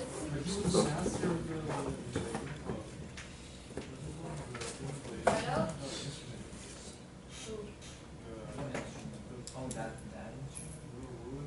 And it was from Caliber. There's a master. You have to use that in like LSU. so, who's the master? No, we were just using it. Because he was like, oh, I did this with LSU. Oh, Andreas? Yeah. It was a joke.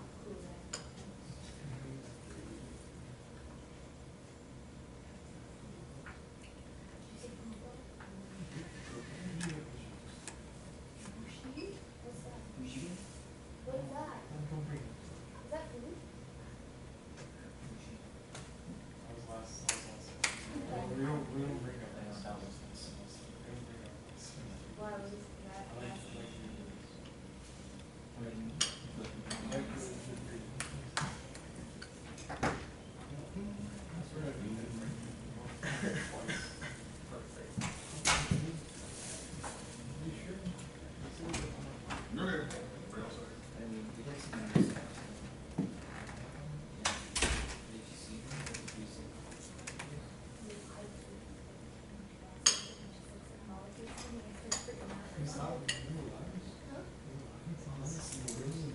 He's gonna be like, you don't want to be like movies. Literally, all I see is Tiger Carter.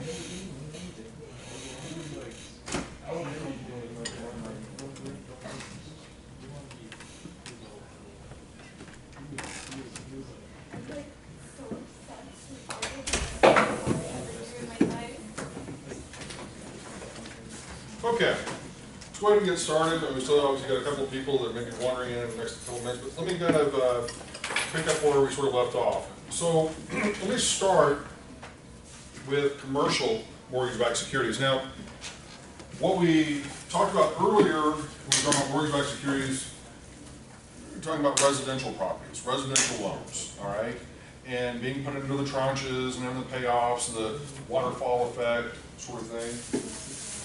But in addition to the residential mortgage-backed securities, obviously backed by residential mortgage loans, you also can have commercial mortgage-backed securities, which are, by the name, backed exclusively by commercial properties. Now, one of the big differences here, just, obviously property type is one thing, but residential properties, they all, for the most part, serve the same function. It's housing, okay? Whereas on the commercial mortgage-backed securities side of things, you can have a portfolio of loans that could be relatively similar type commercial properties, but you can also have some of these things that are just everything in the kitchen sink thrown in to this commercial mortgage. For example, you could have hotels, you could have hospitals, you could have mobile home parks, you could have office buildings, shopping centers, industrial buildings, a wide variety of commercial properties all sort of packaged together into these deals. And now, while you, as the initial purchaser of the commercial mortgage-backed security, can look and peek behind the curtain and sort of see which properties are contained within this particular portfolio and dig into the financial profile of each of these properties and that sort of thing, it does and can make it a little bit more of a challenge because you may be dealing with all these different property types that could be really diverse, confusing, difficult to kind of amalgamate into something that sometimes makes sense. Now, what happens as a matter of practice is a lot of the commercial lenders, especially the larger ones, are going to try to package together like-minded, or not like-minded, but like properties within that same portfolio so that you get maybe a commercial mortgage-backed security of just office buildings, of just shopping centers, of just one particular property type. But also, what is interesting is that because of the sheer size of some of the commercial properties, it may be that one singular property makes up a commercial mortgage-backed security.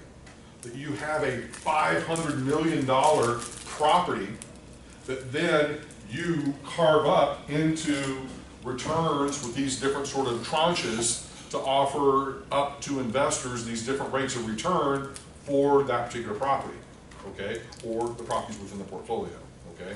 So getting back to one of your questions is, are we talking about one singular property, or are we talking about 20 properties or 500 properties? Well, it just sort of depends on what's been packaged together in the deal, okay? Questions, thoughts, observations? Okay, is all this making sense to you, or you're just kind of like, whatever? Okay, it's making sense, okay, good. Okay, now, one of the things that a couple of people have already asked me about, REITs, or Real Estate Investment Trust, REITs. These were started, I think, around the late 1950s as a way to basically create a corporation that its sole purpose was to own and operate real estate, okay? And so you as an individual, you can create your own real estate investment trust, okay? But there are obviously all these different requirements that you've got to fulfill in order to make that happen. But as a general rule, the idea behind the real estate investment trust is that it is what is referred to for income tax purposes as a pass-through entity. You ever heard that term before? Okay. What it means is that the entity itself, the real estate investment trust, does not pay income tax. Okay? It is a holding company. And all of the profits that are generated by that holding company, if you reinvest the profits into more real estate, you don't have to pay income tax on that. Okay?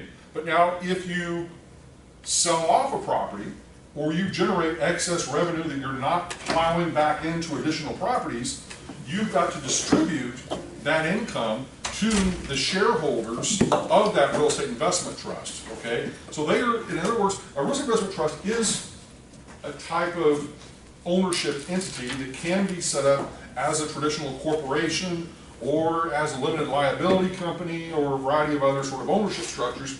And it also can be a publicly traded real estate investment trust or REIT that you can hop online right now, and if you were to type in publicly traded REITs, you'll see a whole list of real estate investment trusts all over the country, in many cases specializing by property type.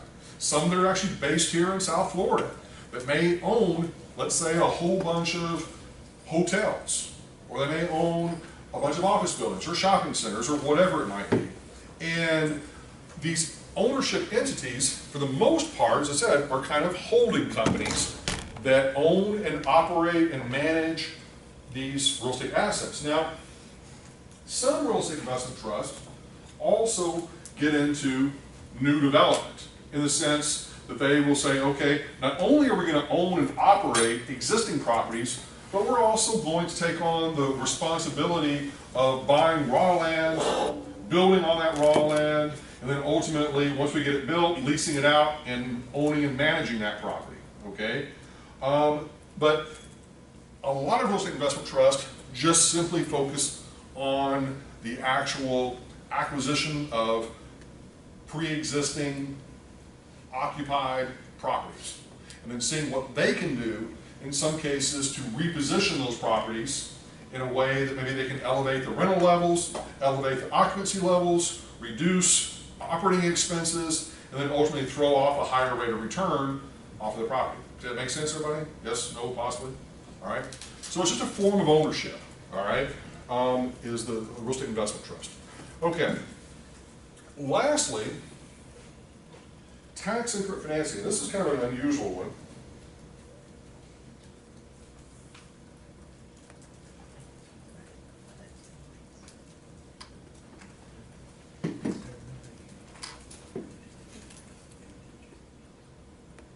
Okay. Anybody ever heard of tax increment financing? Just out of curiosity. Anybody? Even just heard of it? Okay. So, this source of financing comes from local governments, okay? Local governments predominantly wanting to redevelop an area of town that maybe has become blighted, deteriorated, you know, that sort of thing. And, you know, think about Wynwood before it became Wynwood, okay? In terms of what was Wynwood like before it became Wynwood?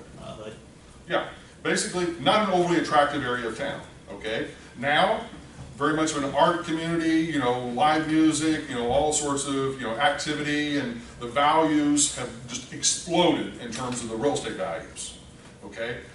Well, an interesting thing, I don't want to go too far down this road, but it's kind of just an interesting point, is you take something like Wynwood that goes through that kind of transformation, okay?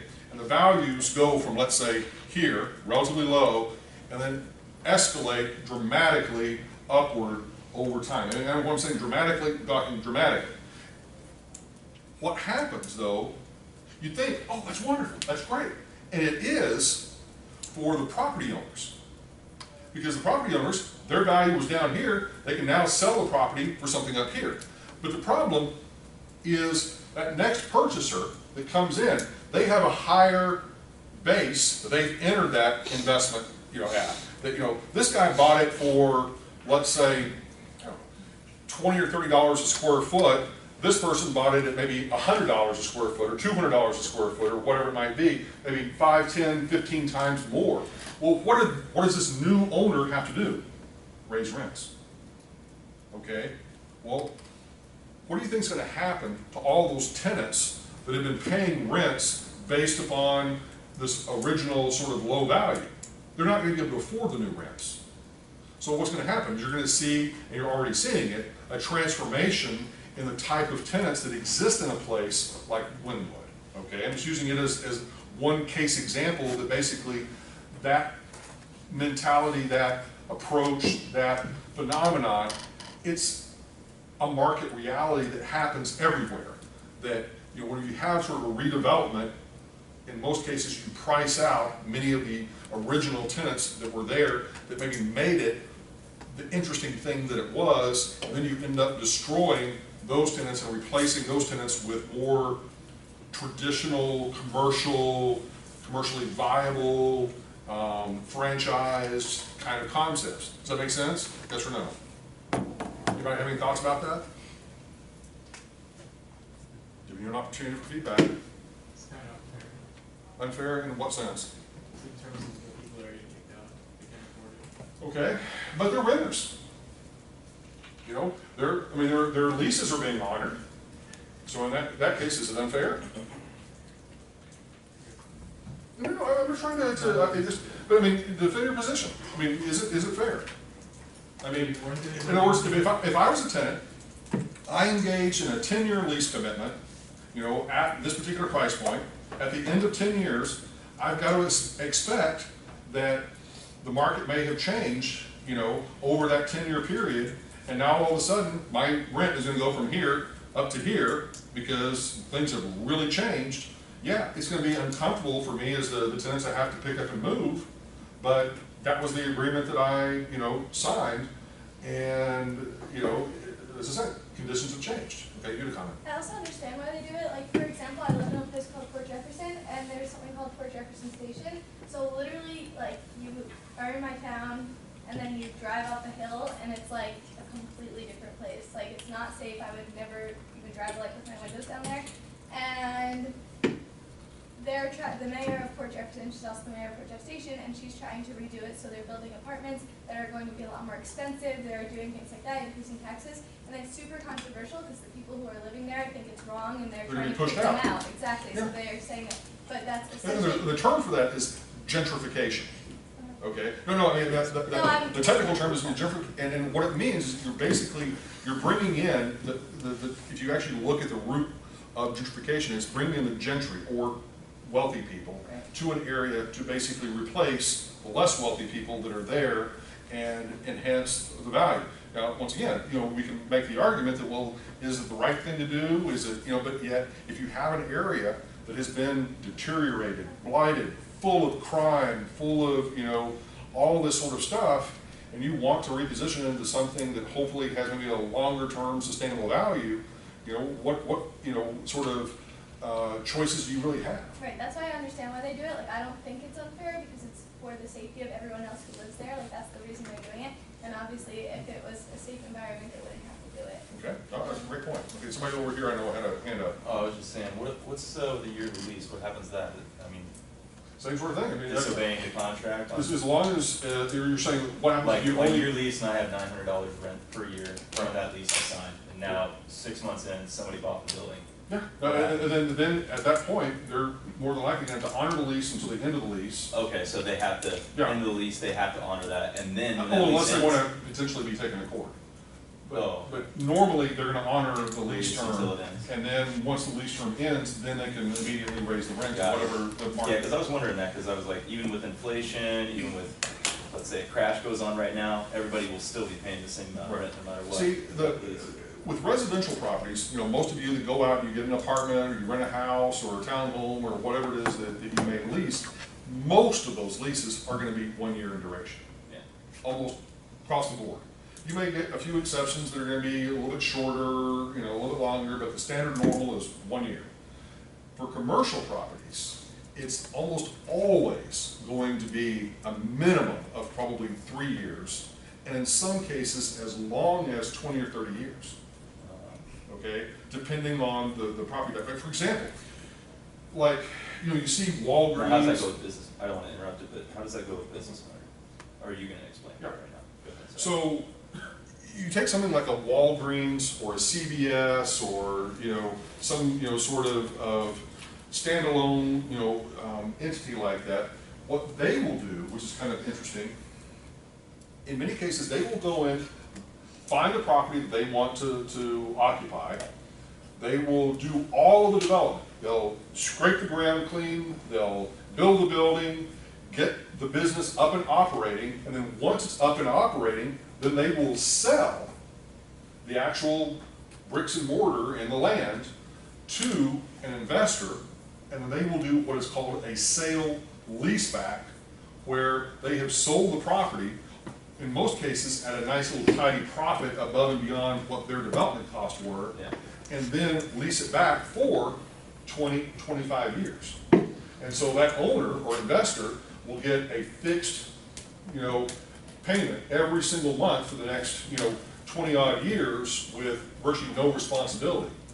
And what it does for like CVS and Walgreens is it frees up a lot of working capital. So instead of them having to own the real estate, all they're really responsible for are lease payments.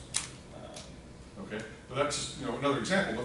But my point is simply getting back to kind of this piece is local governments in many cases are looking for ways to finance basically redevelopment efforts, okay? And that can take the place of, or it can happen in a variety of ways. Like for example, let's say that the local government, they can come in, they can buy an existing property or a set of properties, they can even buy a whole area of town and say, okay, we're gonna come in as the local government, as the city government, through eminent domain. Have you ever heard the term eminent domain? Okay, any idea what it means? It's kind of like to do something for the greater good of everyone. That's a good start. Okay, so eminent domain is basically a concept where the government can come in and take your property. Okay, but they have to offer you just compensation or sort of a market value compensation for your property. And then once they have done that, then they can go and actually start the redevelopment process. Question? That's, let's say, if the government is building an airport Yes. on your land. But it can be even more specific. Normally, yes, it's going to be for public sort of focused projects like airports, parking garages, schools, municipal buildings and facilities and things like that. But what has become really interesting is over the past number of years, a lot of local governments have pushed the envelope on this and said, why don't we use this to build a new football stadium?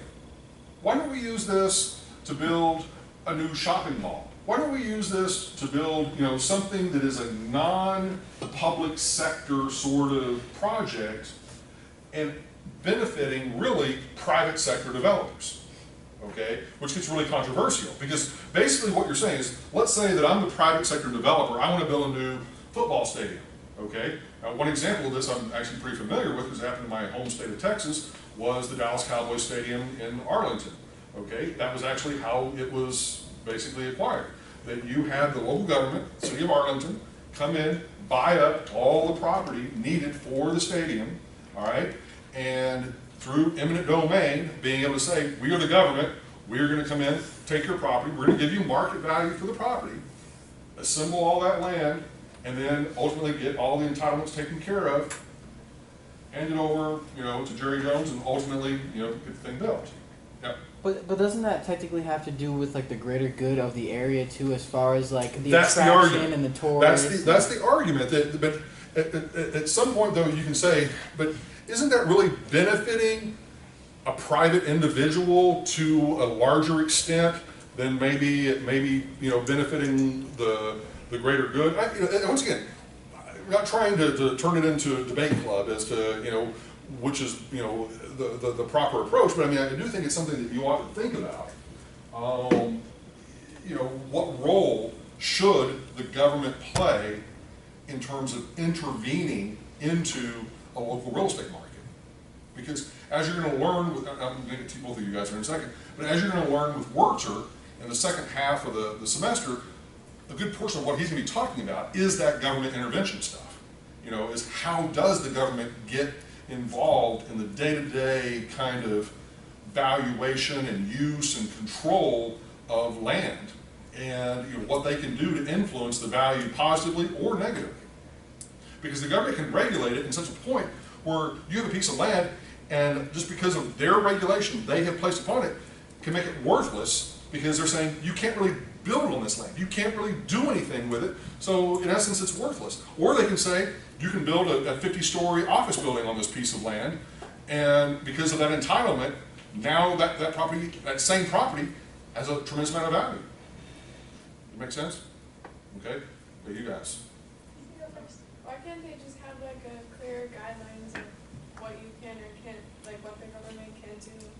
They pretty much do to a certain extent. One of the things, and I don't want to steal a lot of Wertzer's sort of thunder on this, but local governments are required to have what are called comprehensive plans. And within those comprehensive plans, they typically take an entire map of the city, each individual, down to each individual parcel, and sort of say, in a pre-planned exercise of saying, this particular set of parcels is going to be for single-family residential. This particular set of parcels is going to be for multifamily residential. This particular set of parcels is going to be for shopping centers or shopping district. This is going to be for industrial. This is going to be, and will regulate the uses of those individual parcels up front so everyone knows this is how the city currently is, but also how we want it to be into the future in terms of future land uses. Does that make sense? Yeah. And so, to a certain extent, it is told to the populace, but yet that doesn't preclude a developer being able to come in and ask for a variance or ask for a change of zoning, change of use that would allow you to go from this area being zoned for, let's say, single-family residential, and now being able to do higher density apartments or condos or whatever else, therefore increasing the value dramatically. Make sense? You don't have to go over this if we're doing it the second 4 weeks, but is that something you see happening here soon? Like Nova's trying to expand, so do you think they're going to try and take over residential life around here, like local homes and things? Or is that not in their territory?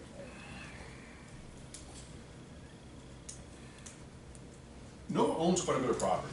I mean, obviously they own the golf course, and, a lot of the surrounding property, and so, yeah, there's going to be some changes of use, But like the homes, I'm trying to think of the street name, but I'm blanking. But like right on the other side of Commons, there's like a bunch of homes, and they're like having to take half of the, or the practice soccer field to build dorms, whereas maybe they could have taken those residential homes. So is that something that you think eventually? But see, normally it's the government that has the right of eminent domain, as opposed to like an individual, like nonprofit or a university or whatever. So what would have to happen is the city of Davie, assuming that's where the homes are located, would have to partner with the university to sort of say, okay, here's what we want to do, and let's do that. Okay. All right. Other comments, questions before we Does move on that with this? go beyond like private ownership? I'm sorry? How do they go around private ownership like that? Well, once again, through eminent domain, it is a power granted to. What's eminent domain? Is it through the law? Yeah. Eminent domain. Let me just sort of write it out here. So It's hard to get past an amendment, so I'm trying to figure out. You just take people's houses and land. Okay. Eminent domain, and you sort of said this earlier, the general concept originally for eminent domain was that the government, whether it's state government, federal government, state government, federal government, local government, could actually take your property as long as it's going to be some sort of public use. But in order for them to do that, they had to give you just compensation, which means basically market value. Is that any different than a communist country just taking people's? No, I'm serious, but they take people's land, they say, hey, you guys aren't using the farm as good as we are. In that case, when the communist country, usually they don't offer you compensation for it. Which is way worse. Yeah. But in this case, you are offered compensation, and you are offered some alternatives. And most people, without getting, once again, too, into this, is that what most local governments, whenever they, or federal or state, when they do this, let's say that your property is worth $500,000, okay? That's the market value. Most of the time, what the government entity will do to avoid any sort of issues, problems, court, whatever, they'll simply say, okay, instead of giving you $500,000 for your property, we're going to give you $550,000 or $600,000. So it's bribing. To a They certain bribe extent. their way up. And To so, say, okay, we are breaking the law, we are going against the Constitution. no, they're not breaking the law. This is no. They have every legitimate right to be able to I take feel the like property. people could probably take this up to the Supreme Court. Well, they have. Trust They me. have? Oh yeah. Oh yeah. And there's just, No, it's a question of how you limit what they can do and how far they can go with this. Okay. And so, as I was saying, that originally the fundamental concept behind it was the government has to have a way to be able to acquire property that sometimes, it's not ideal that you have to give up your private property rights, but sometimes it's just an absolute necessity. We have to put a highway here, or we have to put, some sort of public facility or whatever, and you've got to have a mechanism to be able to accomplish that. What ultimately has happened is over the years, that sort of envelope has been pressed, dramatically, and local governments have gotten very aggressive with the use of eminent domain. So that basically what they say is, all of a sudden, an area is blighted, deteriorated. We're going to come in, we're going to buy up all the property of everybody that's there, we're going to tear down everything that's there, and then we're going to do what is basically what's called a land write-down, and ultimately offer that property up to a private sector developer at a substantial discount, so the private sector developer can come in and ultimately build brand new facilities, whatever those are. Okay? Yeah. I understand. What's It's no different than a government, a communist government saying the same thing, like, it is in the sense of the compensation aspect. well, not the compensation aspect, And there's, just that, how you and explain. there's a due process that you have to go through. Somewhat of a due process. There is. But they're gonna approve it either If way. you challenge, like for example, if she is saying, I don't want your $600,000, she has every right to challenge the taking. And how many times is that? Well, it sometimes works. It depends on what, once again, how far the government is allowed to sort of push that envelope. And that's going to be determined by the court system. And so ultimately, Which is always so far. Not exactly. It depends.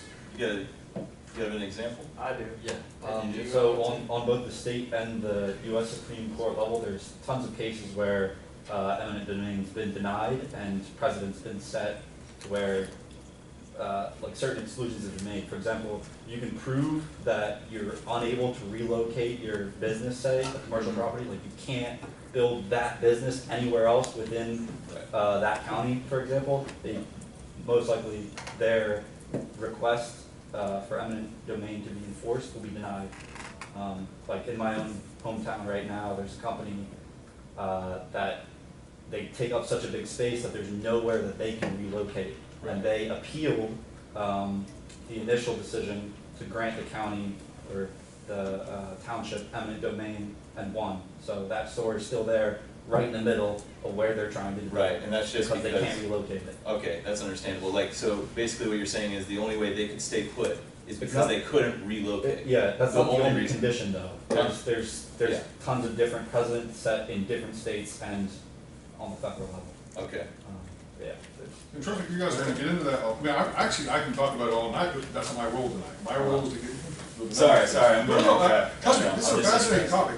topic, because my doctoral dissertation was written on tax increment financing, and I've supervised a handful of dissertations written on eminent domain. So, trust me, I'm very familiar with the topic, love talking about it, but that's not the objective tonight. Sorry about that. Okay, so with tax increment financing,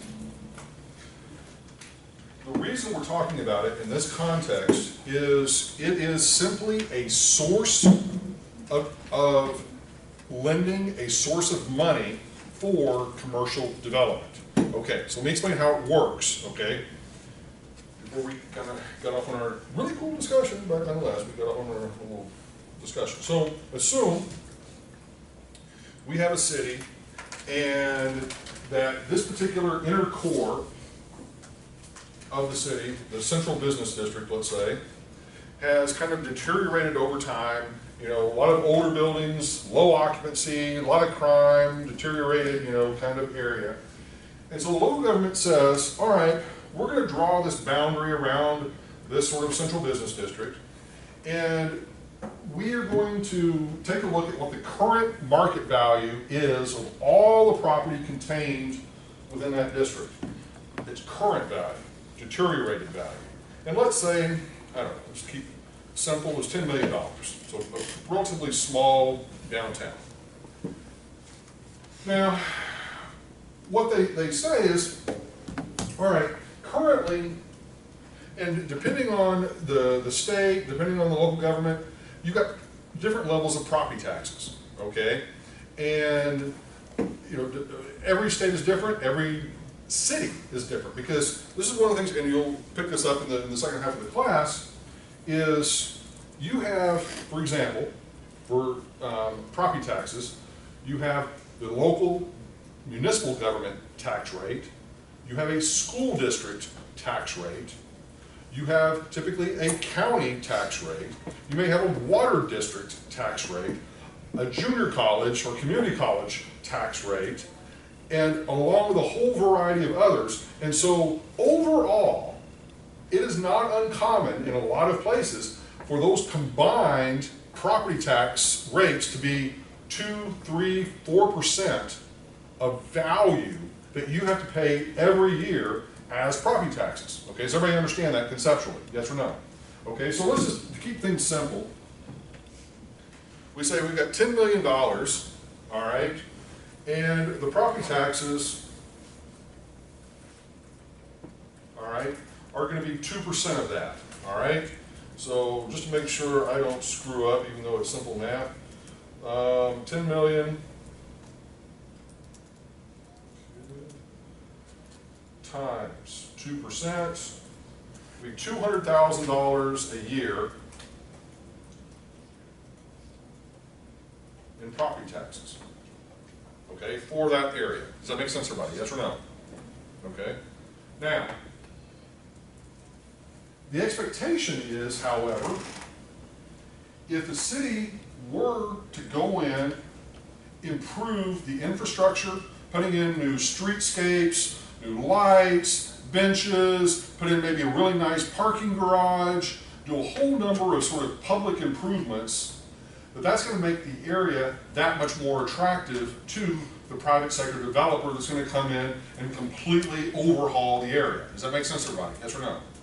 So the local government is going to issue local government bonds or financing based on the property tax base of this area, but based on not necessarily just the current property tax base, but on the increment or amount by which they can increase the property tax base by virtue of the development. For example, they're thinking that literally by virtue of all of the things that they're going to put into this area, that maybe they can cause that tax base to go from being 10 million to being 10 times that, being worth $100 million worth of tax base. Well, $100 million worth of tax base means that now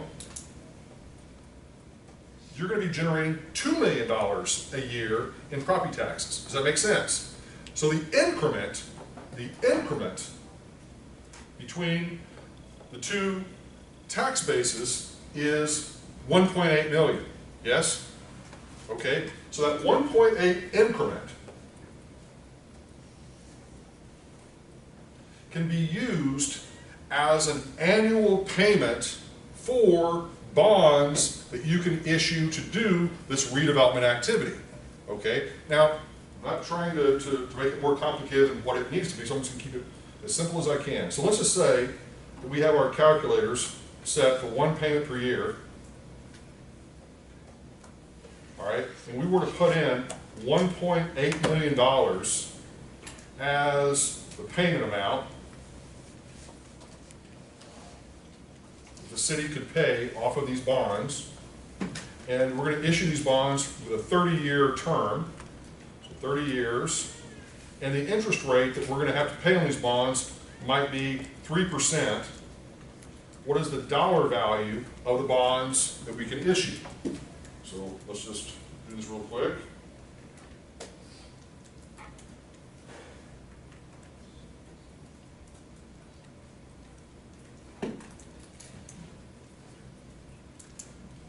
So that means they can issue $35 million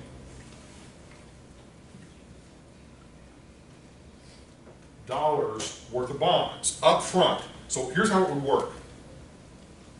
They come up with a master plan, how they're going to redevelop the area, and they basically say, our expectation is we can get the tax base of this area from 10 million to 100 million over the span of 2, 3, 4 years, okay, by all of this redevelopment activity. And so what we're going to do is we're going to say, all right, we're going to increase the property taxes from the $200,000 a year to $2 million, leaving us with 18 or 1.8 million of new tax increment revenue that we're going to be able to spend each and every year as the local government issue bonds for 30 years to whoever the bond investors are going to be, pay those bond investors 3% a year, and that means that up front, this is the key, up front, that local government would be now able to generate $35 million of hard cash revenue today off of that future expected income. Does that make sense? So with that $35 million, they can go in, buy up a whole portion, if not all, of that area.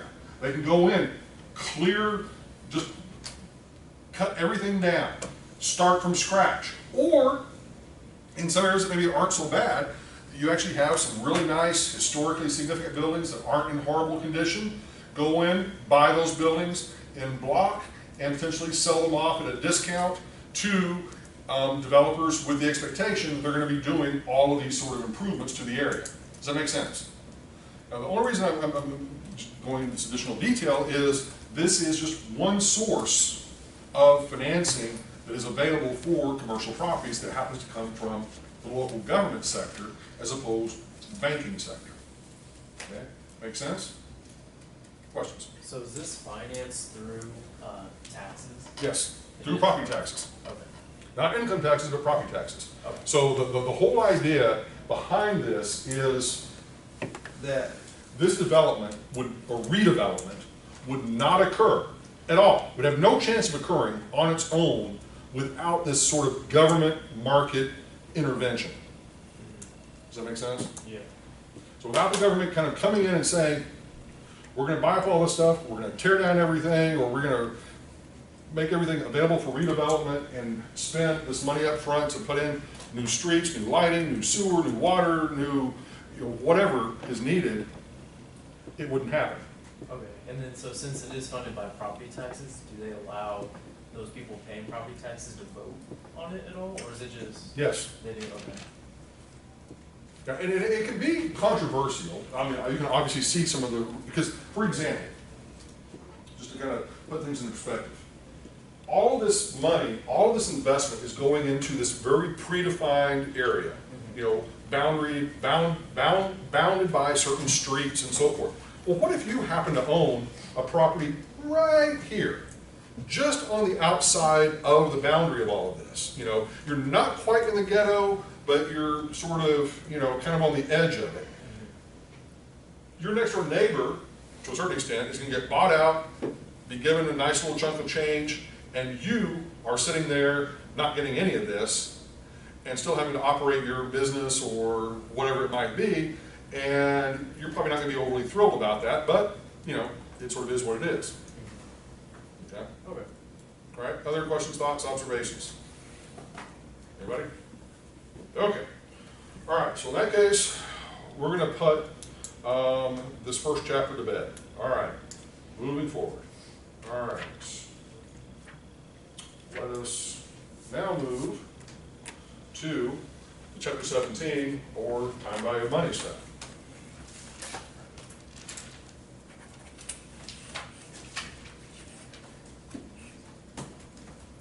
Okay, one of the concepts that, how many of you have taken, just out of curiosity, have any of you taken like introductory finance course yet? Okay, so 1, 2, 3, 4, okay. All right, so in that course, you're going to get introduced to basically this whole thing of kind of risk reward. Okay, so if you look familiar to any of you that have taken that course, all right, that here, basically, on the axis, the y-axis, we're going to have basically the risk, and here we're going to have the return. And here is going to be something we're going to call the risk-free rate. This is a little bit academic, but this will help kind of pull some things together for you.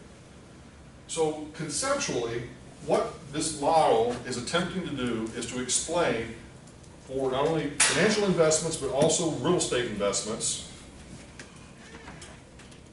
why you should expect a higher rate of return for something with a higher degree of risk, okay?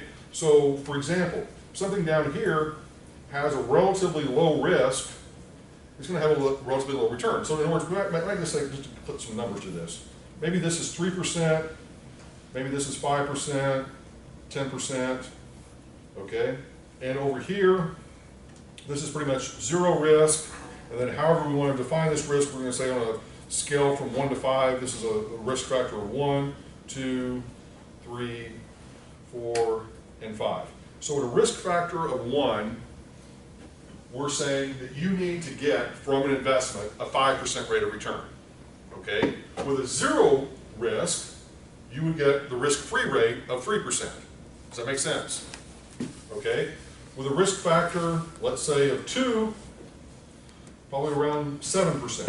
I'm obviously not being extremely accurate with my drawing, but you get the general idea.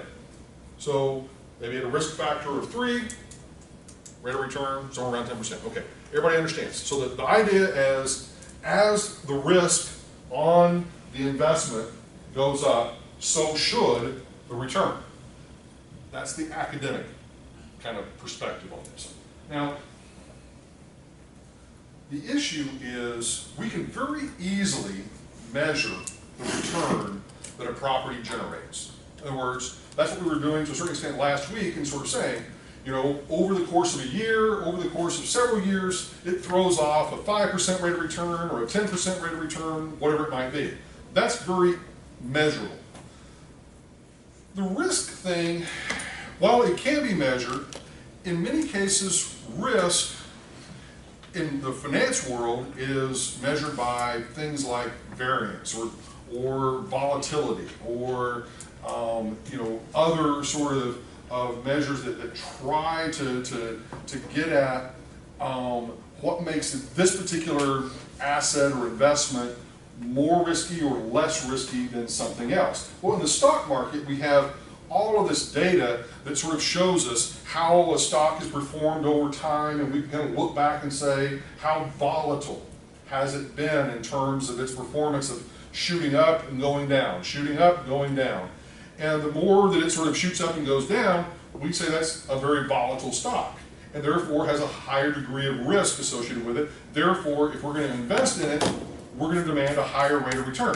Versus a stock that basically has very little variance, that maybe over time it's a consistent performer, throws off a consistent rate of return, quarter after quarter, year after year, we would sort of define that as being a low risk sort of investment. With real estate, we try to apply that same sort of methodology and say, okay, if you look at like an apartment complex, in general terms, we tend to put that on the lower end of the risk profile and for investment terms. And the reason we do that is because we say there's a lot of people out there wanting to rent apartments. There's a lot of, you know, we've got these relatively short-term leases, so we can constantly adjust the rent levels to reflect what the market is doing. And, you know, for the most part, they're relatively low-risk investments, okay? Now, there are always other exceptions that we can sort of throw in there. We have to take into account that older apartments are going to be more risky than brand new apartments as a general rule, because the older apartments, you've got all sort of maintenance issues you've got to deal with, so it's additional cost and so forth, so on. You've got locational differences. You've got an apartment community in a horrible area of town. Chances are you may have more difficulty collecting the rent, or issues of vandalism or other crimes that you've got to sort of mitigate and deal with, and so that's going to increase the risk. My point is, to a certain extent, that risk profiling for a lot of real estate properties is fuzzy. And what I mean by fuzzy is it's not 100% firm or accurate. Does that make sense? Okay? There's a lot of incomplete information. In finance terms, they would call it an inefficient market. Okay? In the sense that everyone does not have all of the same information, okay? That you have, you know, some people that know more, some people that know less, and as a result, it creates imbalances within the market and can cause additional risk. Okay, all of that, just simply to say, other property types, like office buildings, shopping centers, that sort of thing, tend to have a higher risk profile simply because there is going to be probably more variance in the performance of those assets. And especially now, one would expect retail, I would not want to be a retail property owner for almost any reason under the sun. Why? Because most retailers are what? They're failing. Okay? If your underlying tenants are failing because of all the different online presences that are out there, then, you know, is that really a property type that you want to own? Probably not. Now, are there exceptions within the retail paradigm that are still doing quite well, like restaurants and bars and things like that? Sure. But in terms of traditional, like, you know, department stores and that sort of thing within the retail environment, doing horribly and failing left and right, and as a result, you know, the owners of those retail properties are not going to survive. Okay? All right, moving on. Is everybody comfortable with that? Yes? Now, one final little thing I guess I will say about that whole risk thing is, to a certain extent, portions of that risk are really personal perception, your perception of the risk. And your perception of the risk is going to be different than other people's perception. Therefore, what I'm trying to get at when I say that is, I may look at a particular area of town that I'm intimately familiar with, and I've maybe lived there my whole life, and I know every little in and out of that area, and know the strengths and the weaknesses and the opportunities and the threats and all that sort of stuff associated with that area. And so I would probably assign a lower risk profile because of my intimate knowledge of that particular area. Does that make sense? Whereas you have maybe never been to that area, know nothing about it, all you can do is read about it, and so you should, by virtue of your own specialized or lack of knowledge, probably assign a higher degree of risk to that, meaning that if you're going to invest in that area, you're going to want a higher rate of return than I may want. Okay? All right, enough said. Moving forward.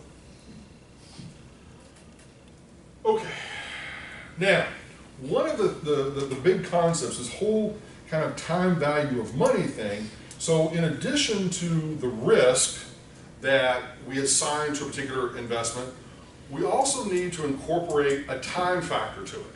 Okay, we need to sort of say, what is going to be our holding period, maybe, for this particular investment? And we need to sort of account for the time that that investment is going to be held. So let's do a handful of these sort of time value of money calculations and kind of give you a perspective of what I'm sort of talking about. All right. Assume that we've got a property that we bought for $100,000, okay? And just give me a year. What year did we buy that property? 1978. There we go, 1978. Yeah.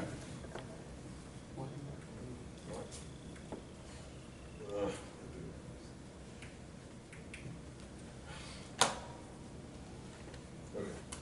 19, oops.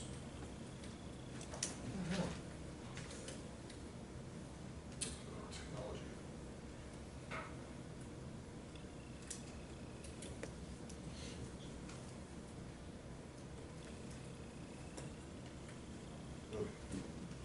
Okay. So you bought it for $100,000 in 1978, all right? Now today, all right? Let's just say that we sell it for twice that today, $200,000, all right, in 2018, all right? So how many years from there to there? 40 years, right? Everybody with me? Okay, now, we've doubled our money, yes? But it took us 40 years to double our money, okay? So if we had an alternative investment that we bought last year for $100,000 and we sold it this year for $200,000, which one's the better deal? Yeah, buying it last year, because we only had to hold it for 1 year. In this case, we had to hold it for 20 years, or I'm sorry, 40 years.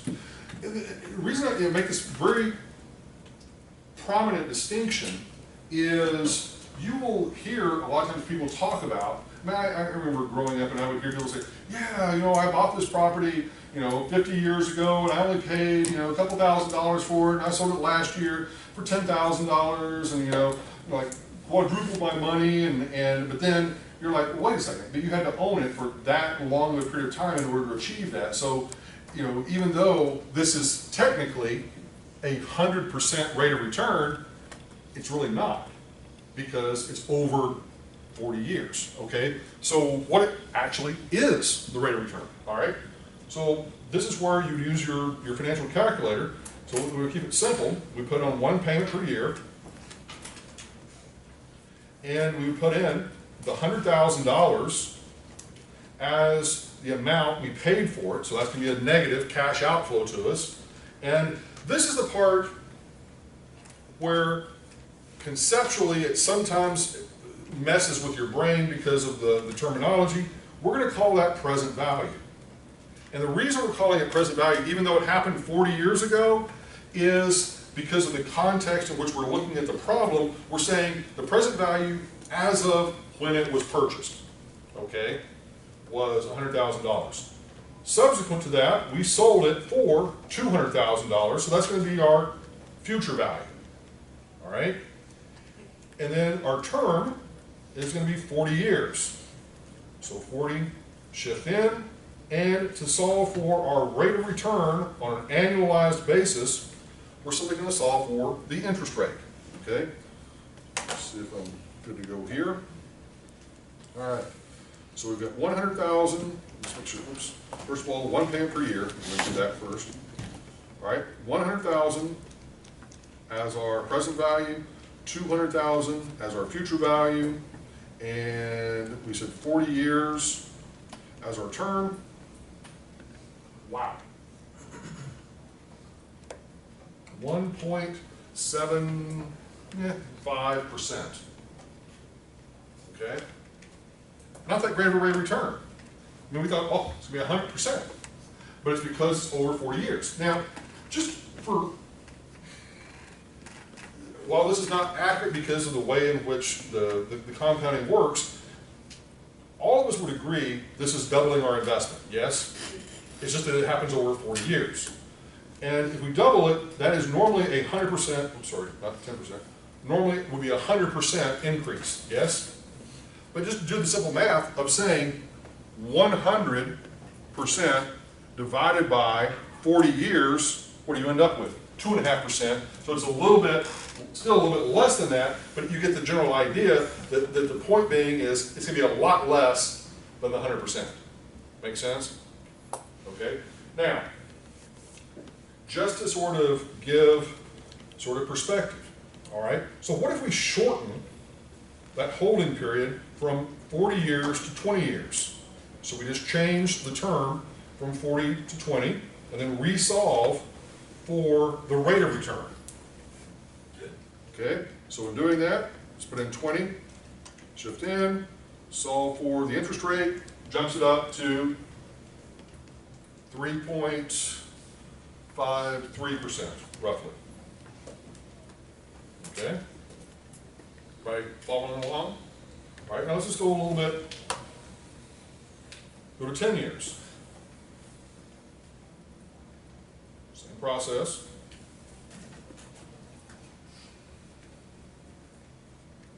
$7.18%. Okay. Let's go down to, this case, 5 years.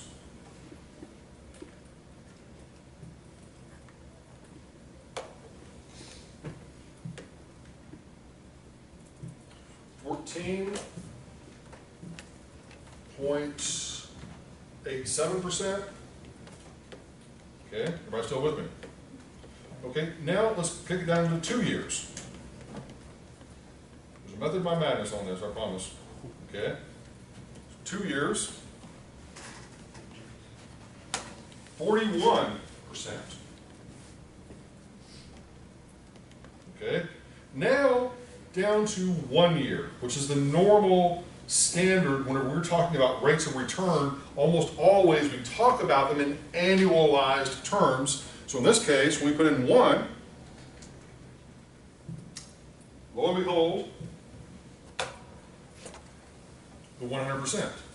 So that whole idea that you buy something for $100,000 and you sell for $200,000, if the holding period is precisely 1 year, you're getting a 100% rate of return. You're doubling your money. But anything less or anything more than a year holding period, you see how much of an impact that has on that annualized return. Does that make sense, everybody? Yes or no? Okay. Now, as a little bit of a brain teaser,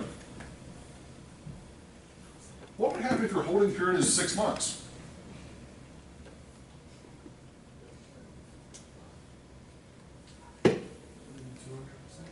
Probably. Let's just see. So how would we put that in? 0.5. 0.5.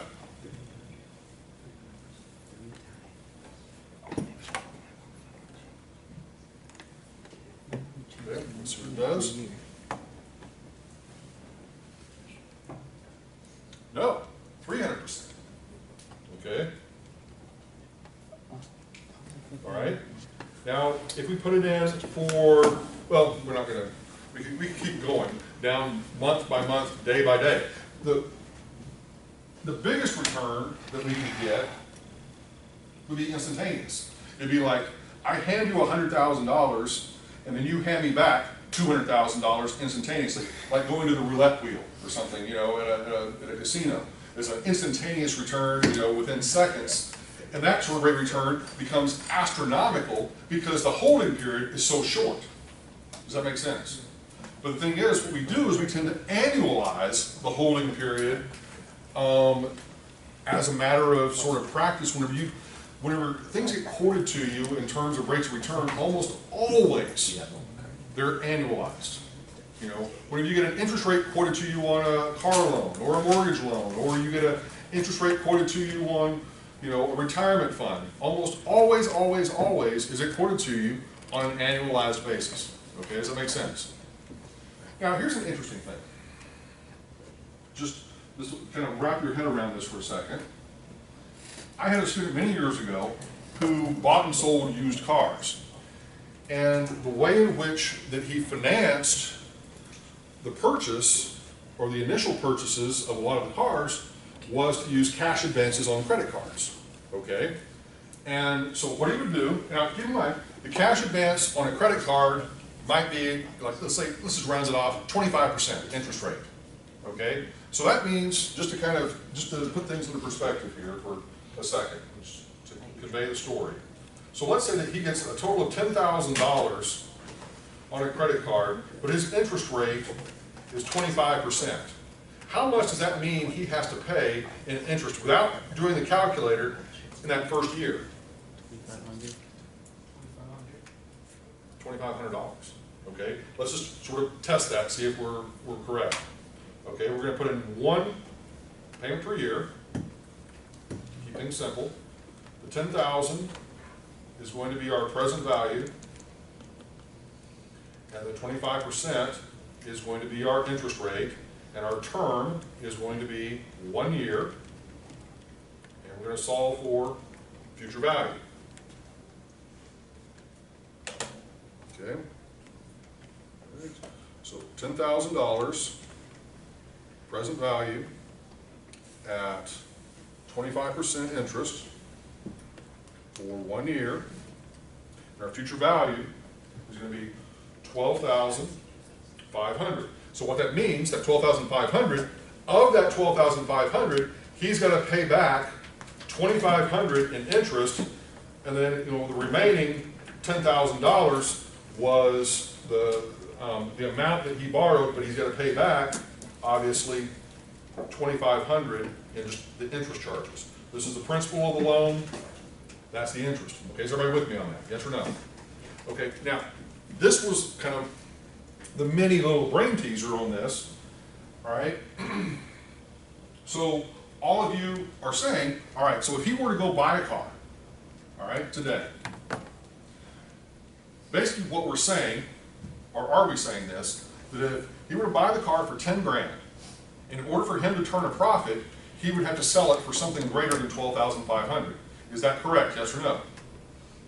The answer is, it depends. Depends on his holding period, okay? Chances are, he is not gonna hold on to that car for the entire year. You follow me?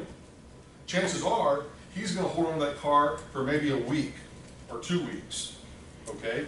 If that's the case, he doesn't have to get 12,500. He's only got to get a fraction of that. But even with that interest rate, he can still make a profit. You follow me? Because in one sense, you sort of say, okay, just to kind of keep things simple. I mean, it's not precise, but we're basically saying, okay, $2,500 a year. Let's just kind of make it $2,400 a year to kind of keep the math simple. So what would that be per month he's paying in interest? 2 grand. Not 2 grand, 200. 200 bucks a month is roughly what he's paying in interest each month. So what we're really saying is, if he can sell a car every month, he really only has to generate a $200 profit on that car in order to make this a worthwhile investment. Does that make sense, yes or no? Okay, so holding period matters, is the lesson that I'm trying to get across here. And this is why when you hear people make the comment, time is money. You know, we've got to get this project built as soon as possible because, you know, we're having to pay all this interest cost, you know, for the construction loan and that sort of thing. Well, part of the reason for that is the longer it takes to build that property, the longer it takes to close on the deal, that's interest just racking up, you know, over that holding period. Does that make sense? Okay? That is one of the most fundamental things that you need to wrap your head around is this whole idea of the holding period, that the interest rate could be radically high, but if your turnaround is much quicker than that, it might actually make sense to be able to use that as a source of financing, even though the interest rate's really high. Okay, make sense? It's kind of like this. I mean, think of it in another way. And in no way am I advocating this, and I'm being recorded, so you know I'm making sure I'm very clear when I say this. You can go get a cash advance for 10 grand, and you can immediately go plop that down on the roulette table at the Hard Rock Casino and bet on black, all right? And you've got roughly a 50% chance that you're going to win, 50% chance that you're going to lose, okay? And it's actually 40-something%. But anyway, the point being is, you know, roughly 50-50 odds. If you win, you double your money. If you lose, you've lost it all. Yes? Okay, everybody understands that. So in one sense, you can make one singular bet of 10 grand. Instantaneous. You would get back 20 grand if you win. Okay, 10 grand profit. Easily being able to pay off the interest, but you know, once again, your interest, if you only borrow it for 1 day, your interest is going to be next to nothing. It's only going to be a couple of dollars. You follow me? Now, would in no way, shape, form, or fashion am I advocating that you do that.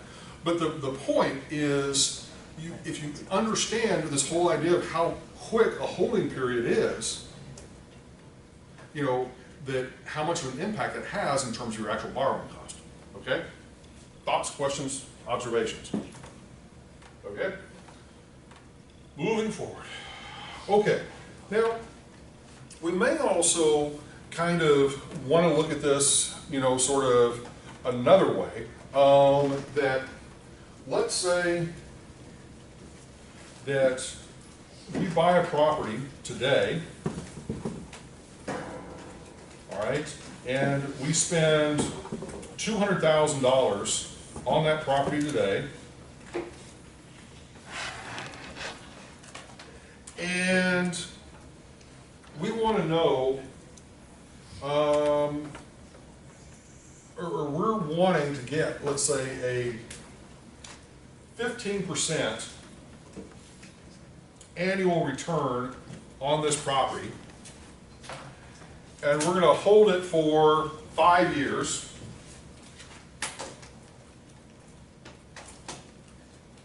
We want to know how much that property theoretically would be worth 5 years from now if we demanded a 15% rate of return. Does that make sense, what we're asking? So we bought it for $200,000 today. We want to earn 15% on it, and it is a 5-year holding period. So let's see what we get.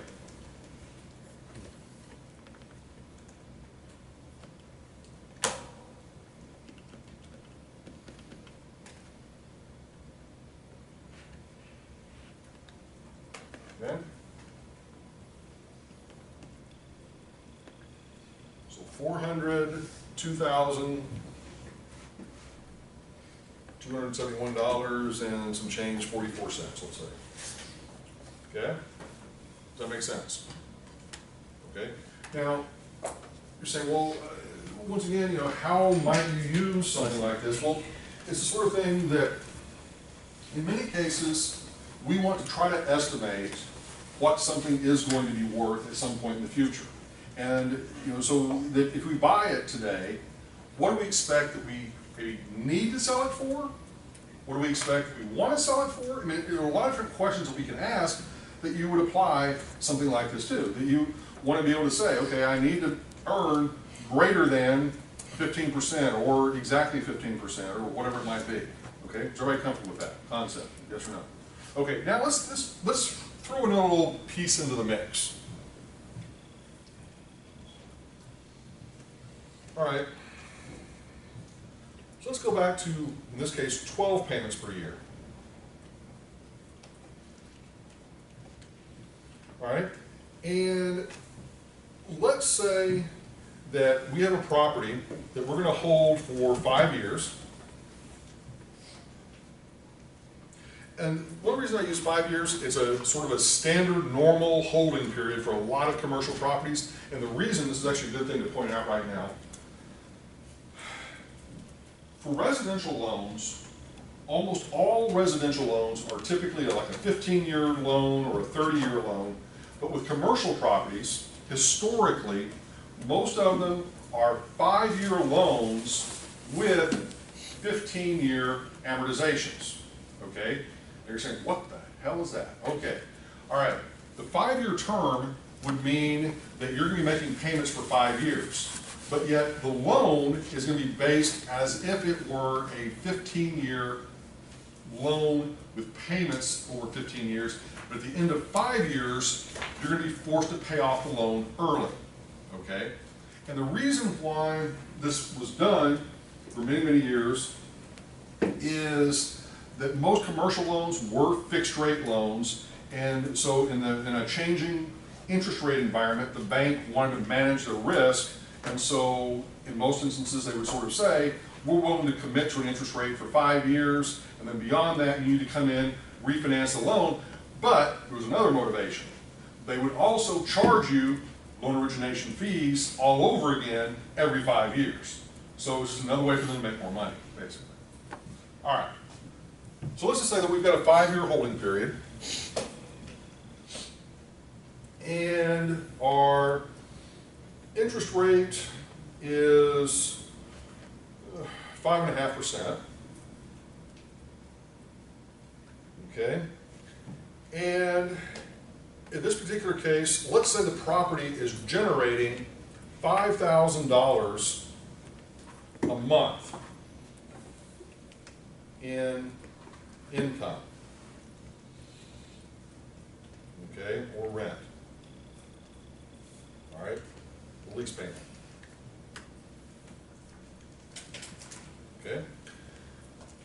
Now, what we want to know is if we anticipate that we can sell this property 5 years from now for, let's say, $500,000 is what we can sell it for, okay, at some point in the future.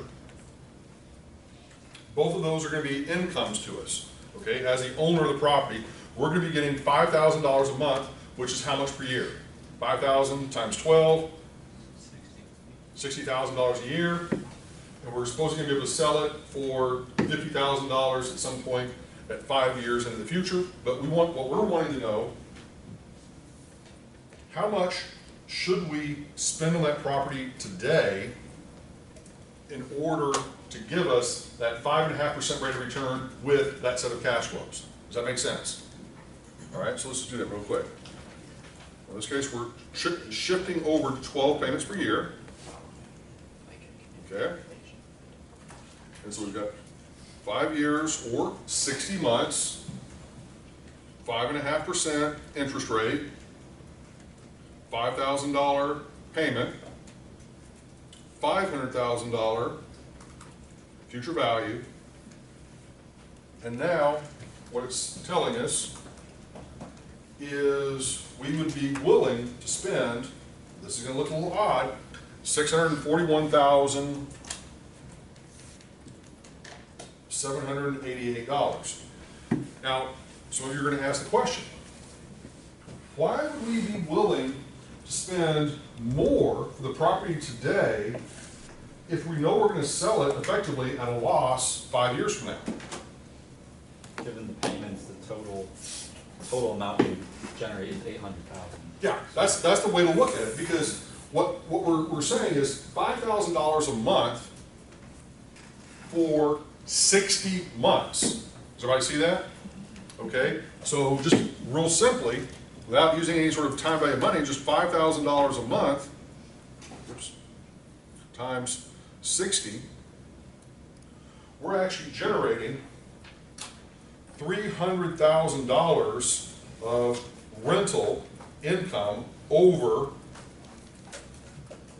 60 months, plus we're going to be selling it for $500,000 to the sale. So our total, just ignoring time value of money, our total cash inflow off of this thing is actually $800,000. Does that make sense? But in order to get that complete $8,000, we're actually willing to spend $641,000 up front, because all we're really wanting is around a 5.5% annualized return. Does that make sense? Okay. Now let me throw something at you a little bit different. Okay. How many of you have heard the term like slumlord? Yes? Basically, it's somebody who owns property that in most instances they put nothing back into the property. They only sort of rent the property out. They take all the money they possibly can. They, in many cases, don't do a lot of the repairs and maintenance that one would expect that you would have a property owner do. All right? And so what you might, think about, you've got like two different scenarios. We've got scenario A, scenario B. This is what we're going to sort of label the slumlord. And over here, property owner B is going to be the opposite of a slumlord, which would be the what? Kind of a Slum dog. the overly conscientious, without spelling that, the overly, give me a word here, the opposite of a slumlord. I'm trying to remember a good word. Basically, they, Good landlord. okay, overly good, that's not what I'm looking for, but that's good enough. Overly good landlord. All right. Now, both of them, let's just sort of take this and look at this over a period of years here for a second, because I think this illustrates an extremely important sort of perspective. Let's say they buy the same property right next to each other, okay? And they both pay $100,000 for the property, okay? They both intend to own it for 5 years, okay? Everybody with me? Yes or no? All right. Now, the slumlord, by their very nature, what they tend to do, and trust me, there's an extremely valuable lesson in this, so just kind of hang with me. We'll take a little break. With the slumlord, what they're basically saying is, we want to get every dollar that we can possibly get out of this property over the time that we hold it. Well, there's only a couple of ways you can do that. One is to basically not have or to reduce your operating expenses dramatically. Well, what is included within your operating expenses? Maintenance, repairs, that sort of thing. Yes? Okay. So let's just say, hypothetically, their income on the property, by virtue of doing what they've done, they end up with $20,000 a year of income off the property by not doing a whole lot to the property to maintain it. They're just simply charging as much rent as they can possibly charge, not doing any repairs or maintenance to the property whatsoever. Okay, everybody comfortable with that? Now, your overly good landlord, on the other hand, they're maintaining this property where it is absolutely immaculate. I mean, you know, every time that, you know, something needs to be touched up and repainted or recarpeted or repaired or whatever, they're on it. And as a result, the income that maybe they throw off is half as much. $10,000 a year. Okay? Now, without going any further with the example, we're going to go further, but which one is the better deal? First guy? Because he's getting, in essence, he's getting like a 20% rate of return, yes? Okay? Whereas the second guy is getting $10,000 a year, or roughly 10% rate of return, yes? Half the return, half the money. So, under this particular setup, why would you not be a slumlord? I want to see if you can understand about the next piece of this. Okay, I'm going to get you first, and then you second, and you third. The value of selling the property. Yes. Okay, were you going to say the same thing? Okay, what about you? Good answer, yeah, pretty much. Okay, so at the end of the 5 years, what do we expect that these two folks can sell the property for? Are they going to be able to sell it for the same amount? You follow what I'm trying to ask? Because the assumption would be that by not doing any repairs and any maintenance over the course of 5 years, this property is going to be in horrific shape at the end of 5 years, meaning it's probably not going to sell for as much as this property would probably sell for that has been extremely well maintained. Does everybody follow me on this? Yes or no? Okay. Now, I'm just going to throw up a number and just sort of say, okay, this guy, I don't know, we're just going to say is able to get 80 grand because the property has gone down in value as a result of not doing any of those sort of repairs or maintenance, okay? This guy might be able, I don't know, I'm just going to throw a number out. I haven't worked through the math on this. Might be able to get $50,000 more than what he paid for it by virtue of maintaining the property. So we've got a differential of the selling prices of what? $70,000. Yes? Okay? Now, the difference between this and this is what? $10,000 a year. Yes? Okay? So in terms of just the income the property generates is $50,000. Yes? So this guy is generating $50,000 more of operating income than this guy, but this guy is getting basically $70,000 more on the reversion or the sale of the property. Does that make sense? Are there tax differences on that? Yes. There, and I would love, we're not going to cover that right now. There would be in the sense that you're going to have you're going to have a capital gain on this, whereas you're going to have a loss on this. So there will be a difference in taxes. That's what I'm saying. So after the taxes, would he still, just based on your knowledge of taxes? Potentially, yes, but still maybe come out, but that's not absolute. Okay. So what we're going to do is we're going to do something that's called an internal rate of return calculation, something we haven't done. All right. Well, we're going to put in each of these respective cash flows and then compute what the annualized rate of return is for this particular investment. All right? So we're going to keep it relatively straightforward. One payment per year.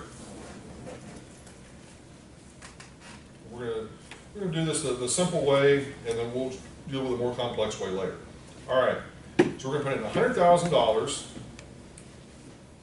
as our cash outflow, as our present value. Okay, what we paid for it. We're going to put in $20,000 as our payment amount. We're going to put in 5 years as our term. 5 shift in. And then we're going to put in $80,000 as our future value. And we're going to solve for the interest rate or the internal rate of return. Over here, we're going to do the same thing.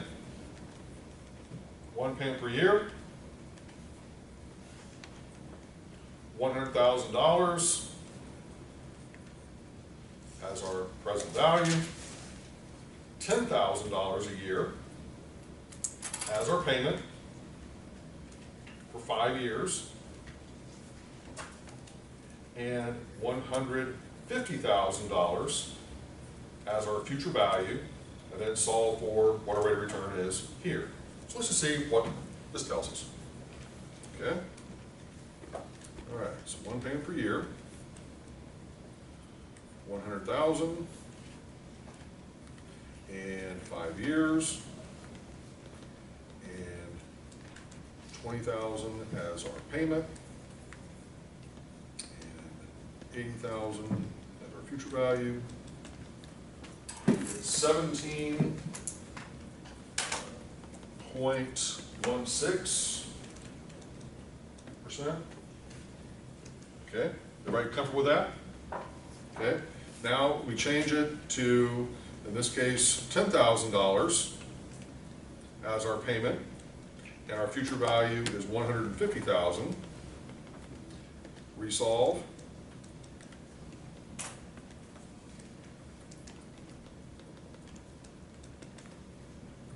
Wow.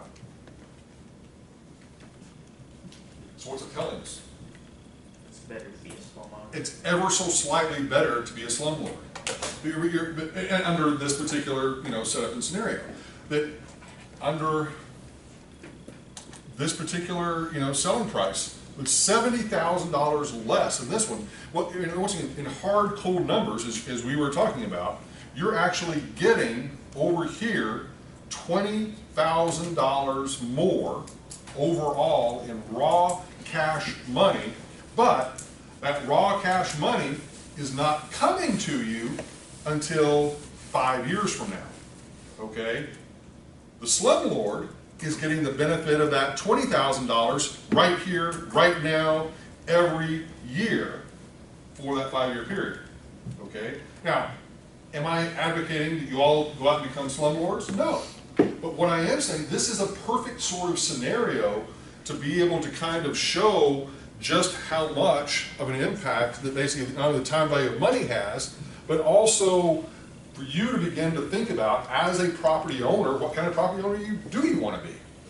And most property owners, while they maybe don't fall completely in the slumlord category, most property owners are pretty conservative as to the expenses that they are going to commit to while someone is occupying their property, simply because they know every dollar we spend is a dollar that they don't effectively get back. Does that make sense? Okay, so any thoughts, comments, or observations about this? We use it as a list, a little bit of discussion, and I know it's getting late and you're tired and need a little bit of a break, and we're going to take a break after. Okay, give me 2 or 3 good comments and we'll take a break. Okay, come on, quick. I mean, from a purely financial standpoint, so if you were trying to generate more working capital across those 5 years, you would go with the slumlord plan. Because you would want more money at the time. But if you wanted to make the greater return overall at the end of 5 years, you would.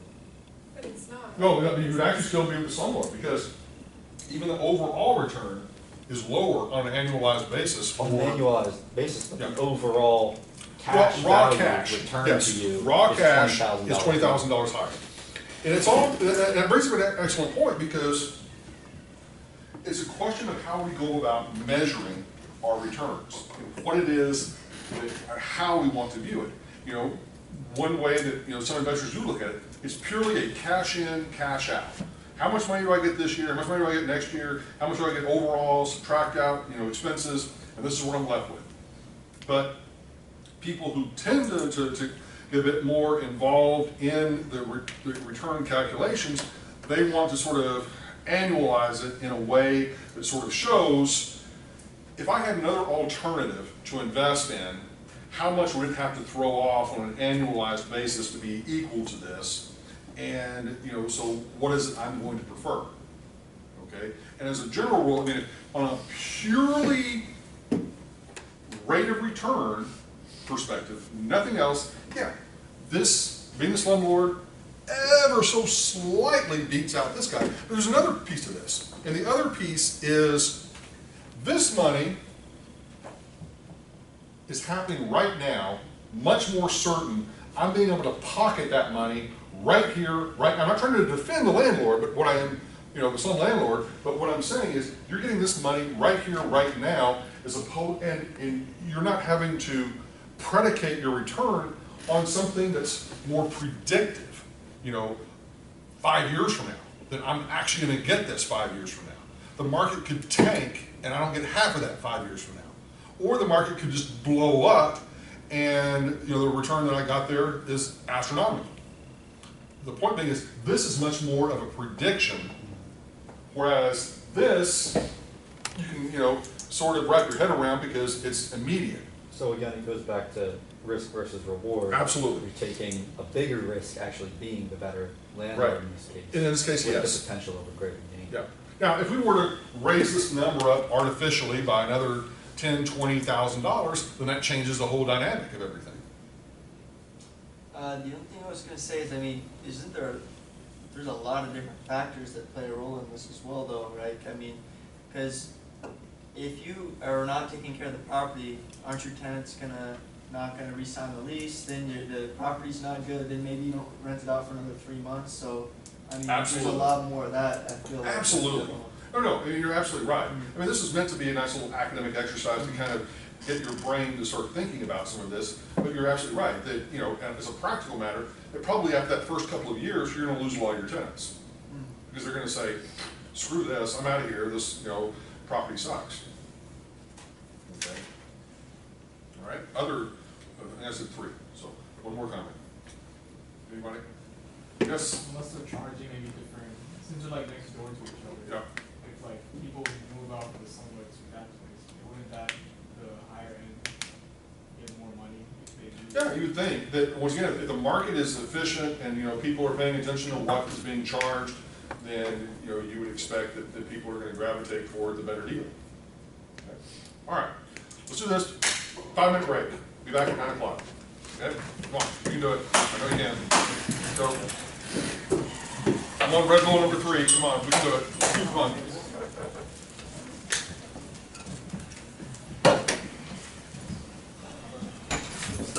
Thank you so much.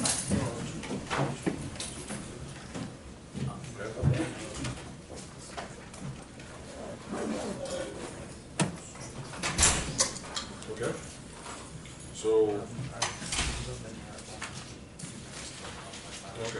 So, look at this right here. Okay, so what you're gonna do is you're gonna start off, you're gonna do 1, and then we're right, that's the shift key, this little key. So you're gonna shift, and then up here, payments per year. Then once you've done that, then you just enter it, just as we've got it written here, so the 100,000. Plus or minus here, the change sign, present value. And then 20,000 payment, 5 shift in, and then 80,000 future value, and then solve for the interest rate. So pretty much how I have it written is pretty much how you end it. Yeah. I think that's such a good point to bring up. These 4 items are all inputs, this is the output. So as long as these 4 items come before this, these can be in actually any order.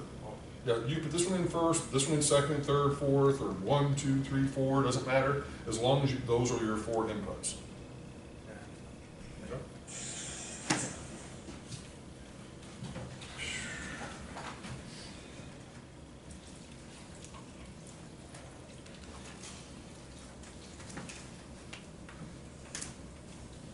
Question on how do you input these? So like, I was doing 1 payment a year. So Yep. like that's Perfect. 100,000. Yep. And then plus minus Yep. present value. Yep. 200,000. Future value. Future value. And then 40 is this and Shift in, yeah, go ahead. that. And then just all, and then hit the interest rate. Hold on. See?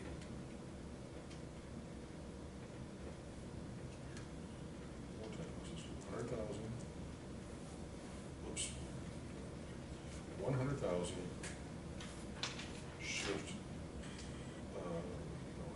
oops.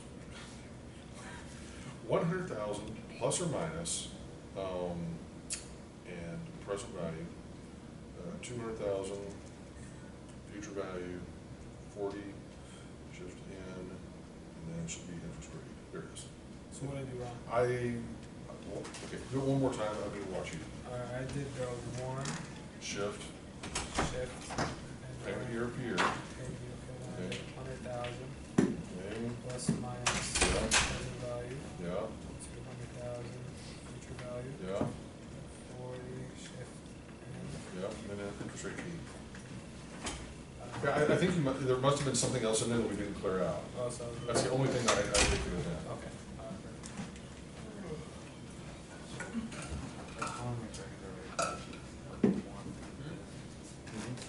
Yep. Yep.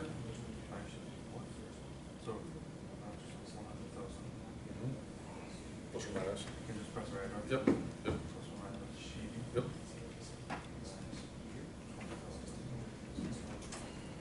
Payment. Future value. And then, yeah, 5, go ahead, your return in 5 shift in. Yeah, 5 shift in, 5 years, yep. Shift in, up here. And then now solve for the interest rate,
term, we didn't make sure we did the term, how many years?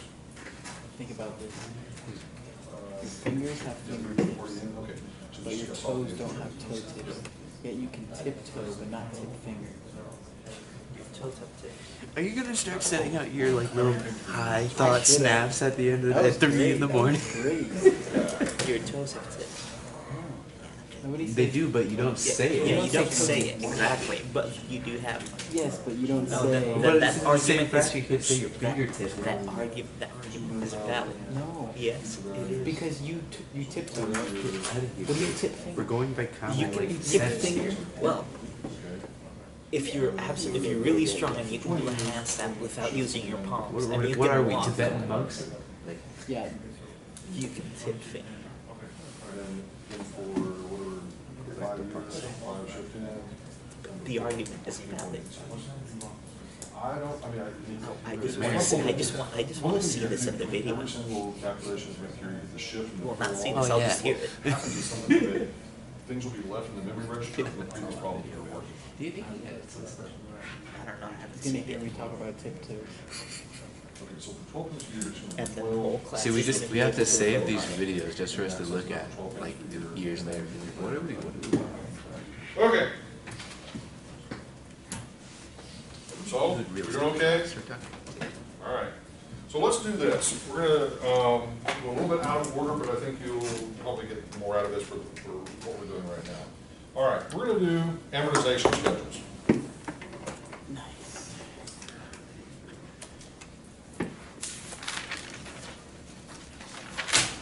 All right? Just out of curiosity, anybody know what an amortization schedule is? Okay, what is it?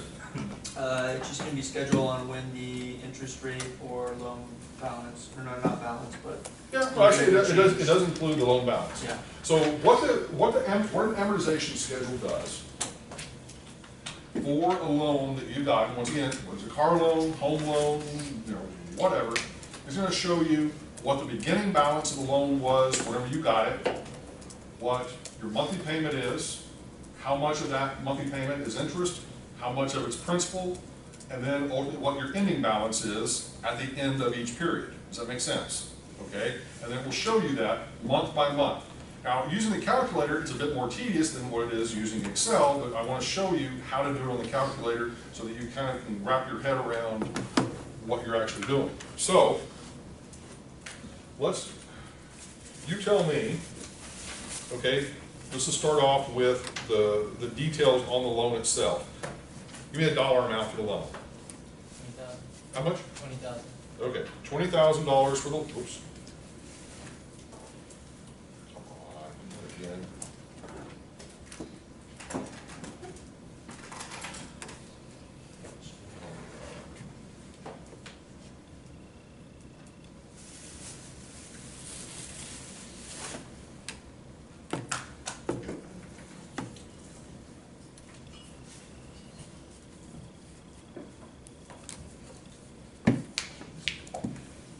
I'm not sure what the hell is going on.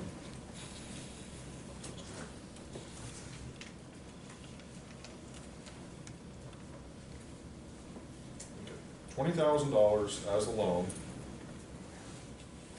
And let's go ahead and we'll do it monthly, what the heck. Okay, so 12 payments per year. All right, what interest rate? 3% interest rate. Okay, how many years? 7 years, okay? All right, so first thing we need to do, let's just go ahead and calculate what is going to be the payment. Okay, so this is 12 payments per year. $20,000 as our loan amount or present value, 3% as our interest rate for 7 years or 84 months. And we're going to end up with a monthly payment of $264.27 roughly. Okay?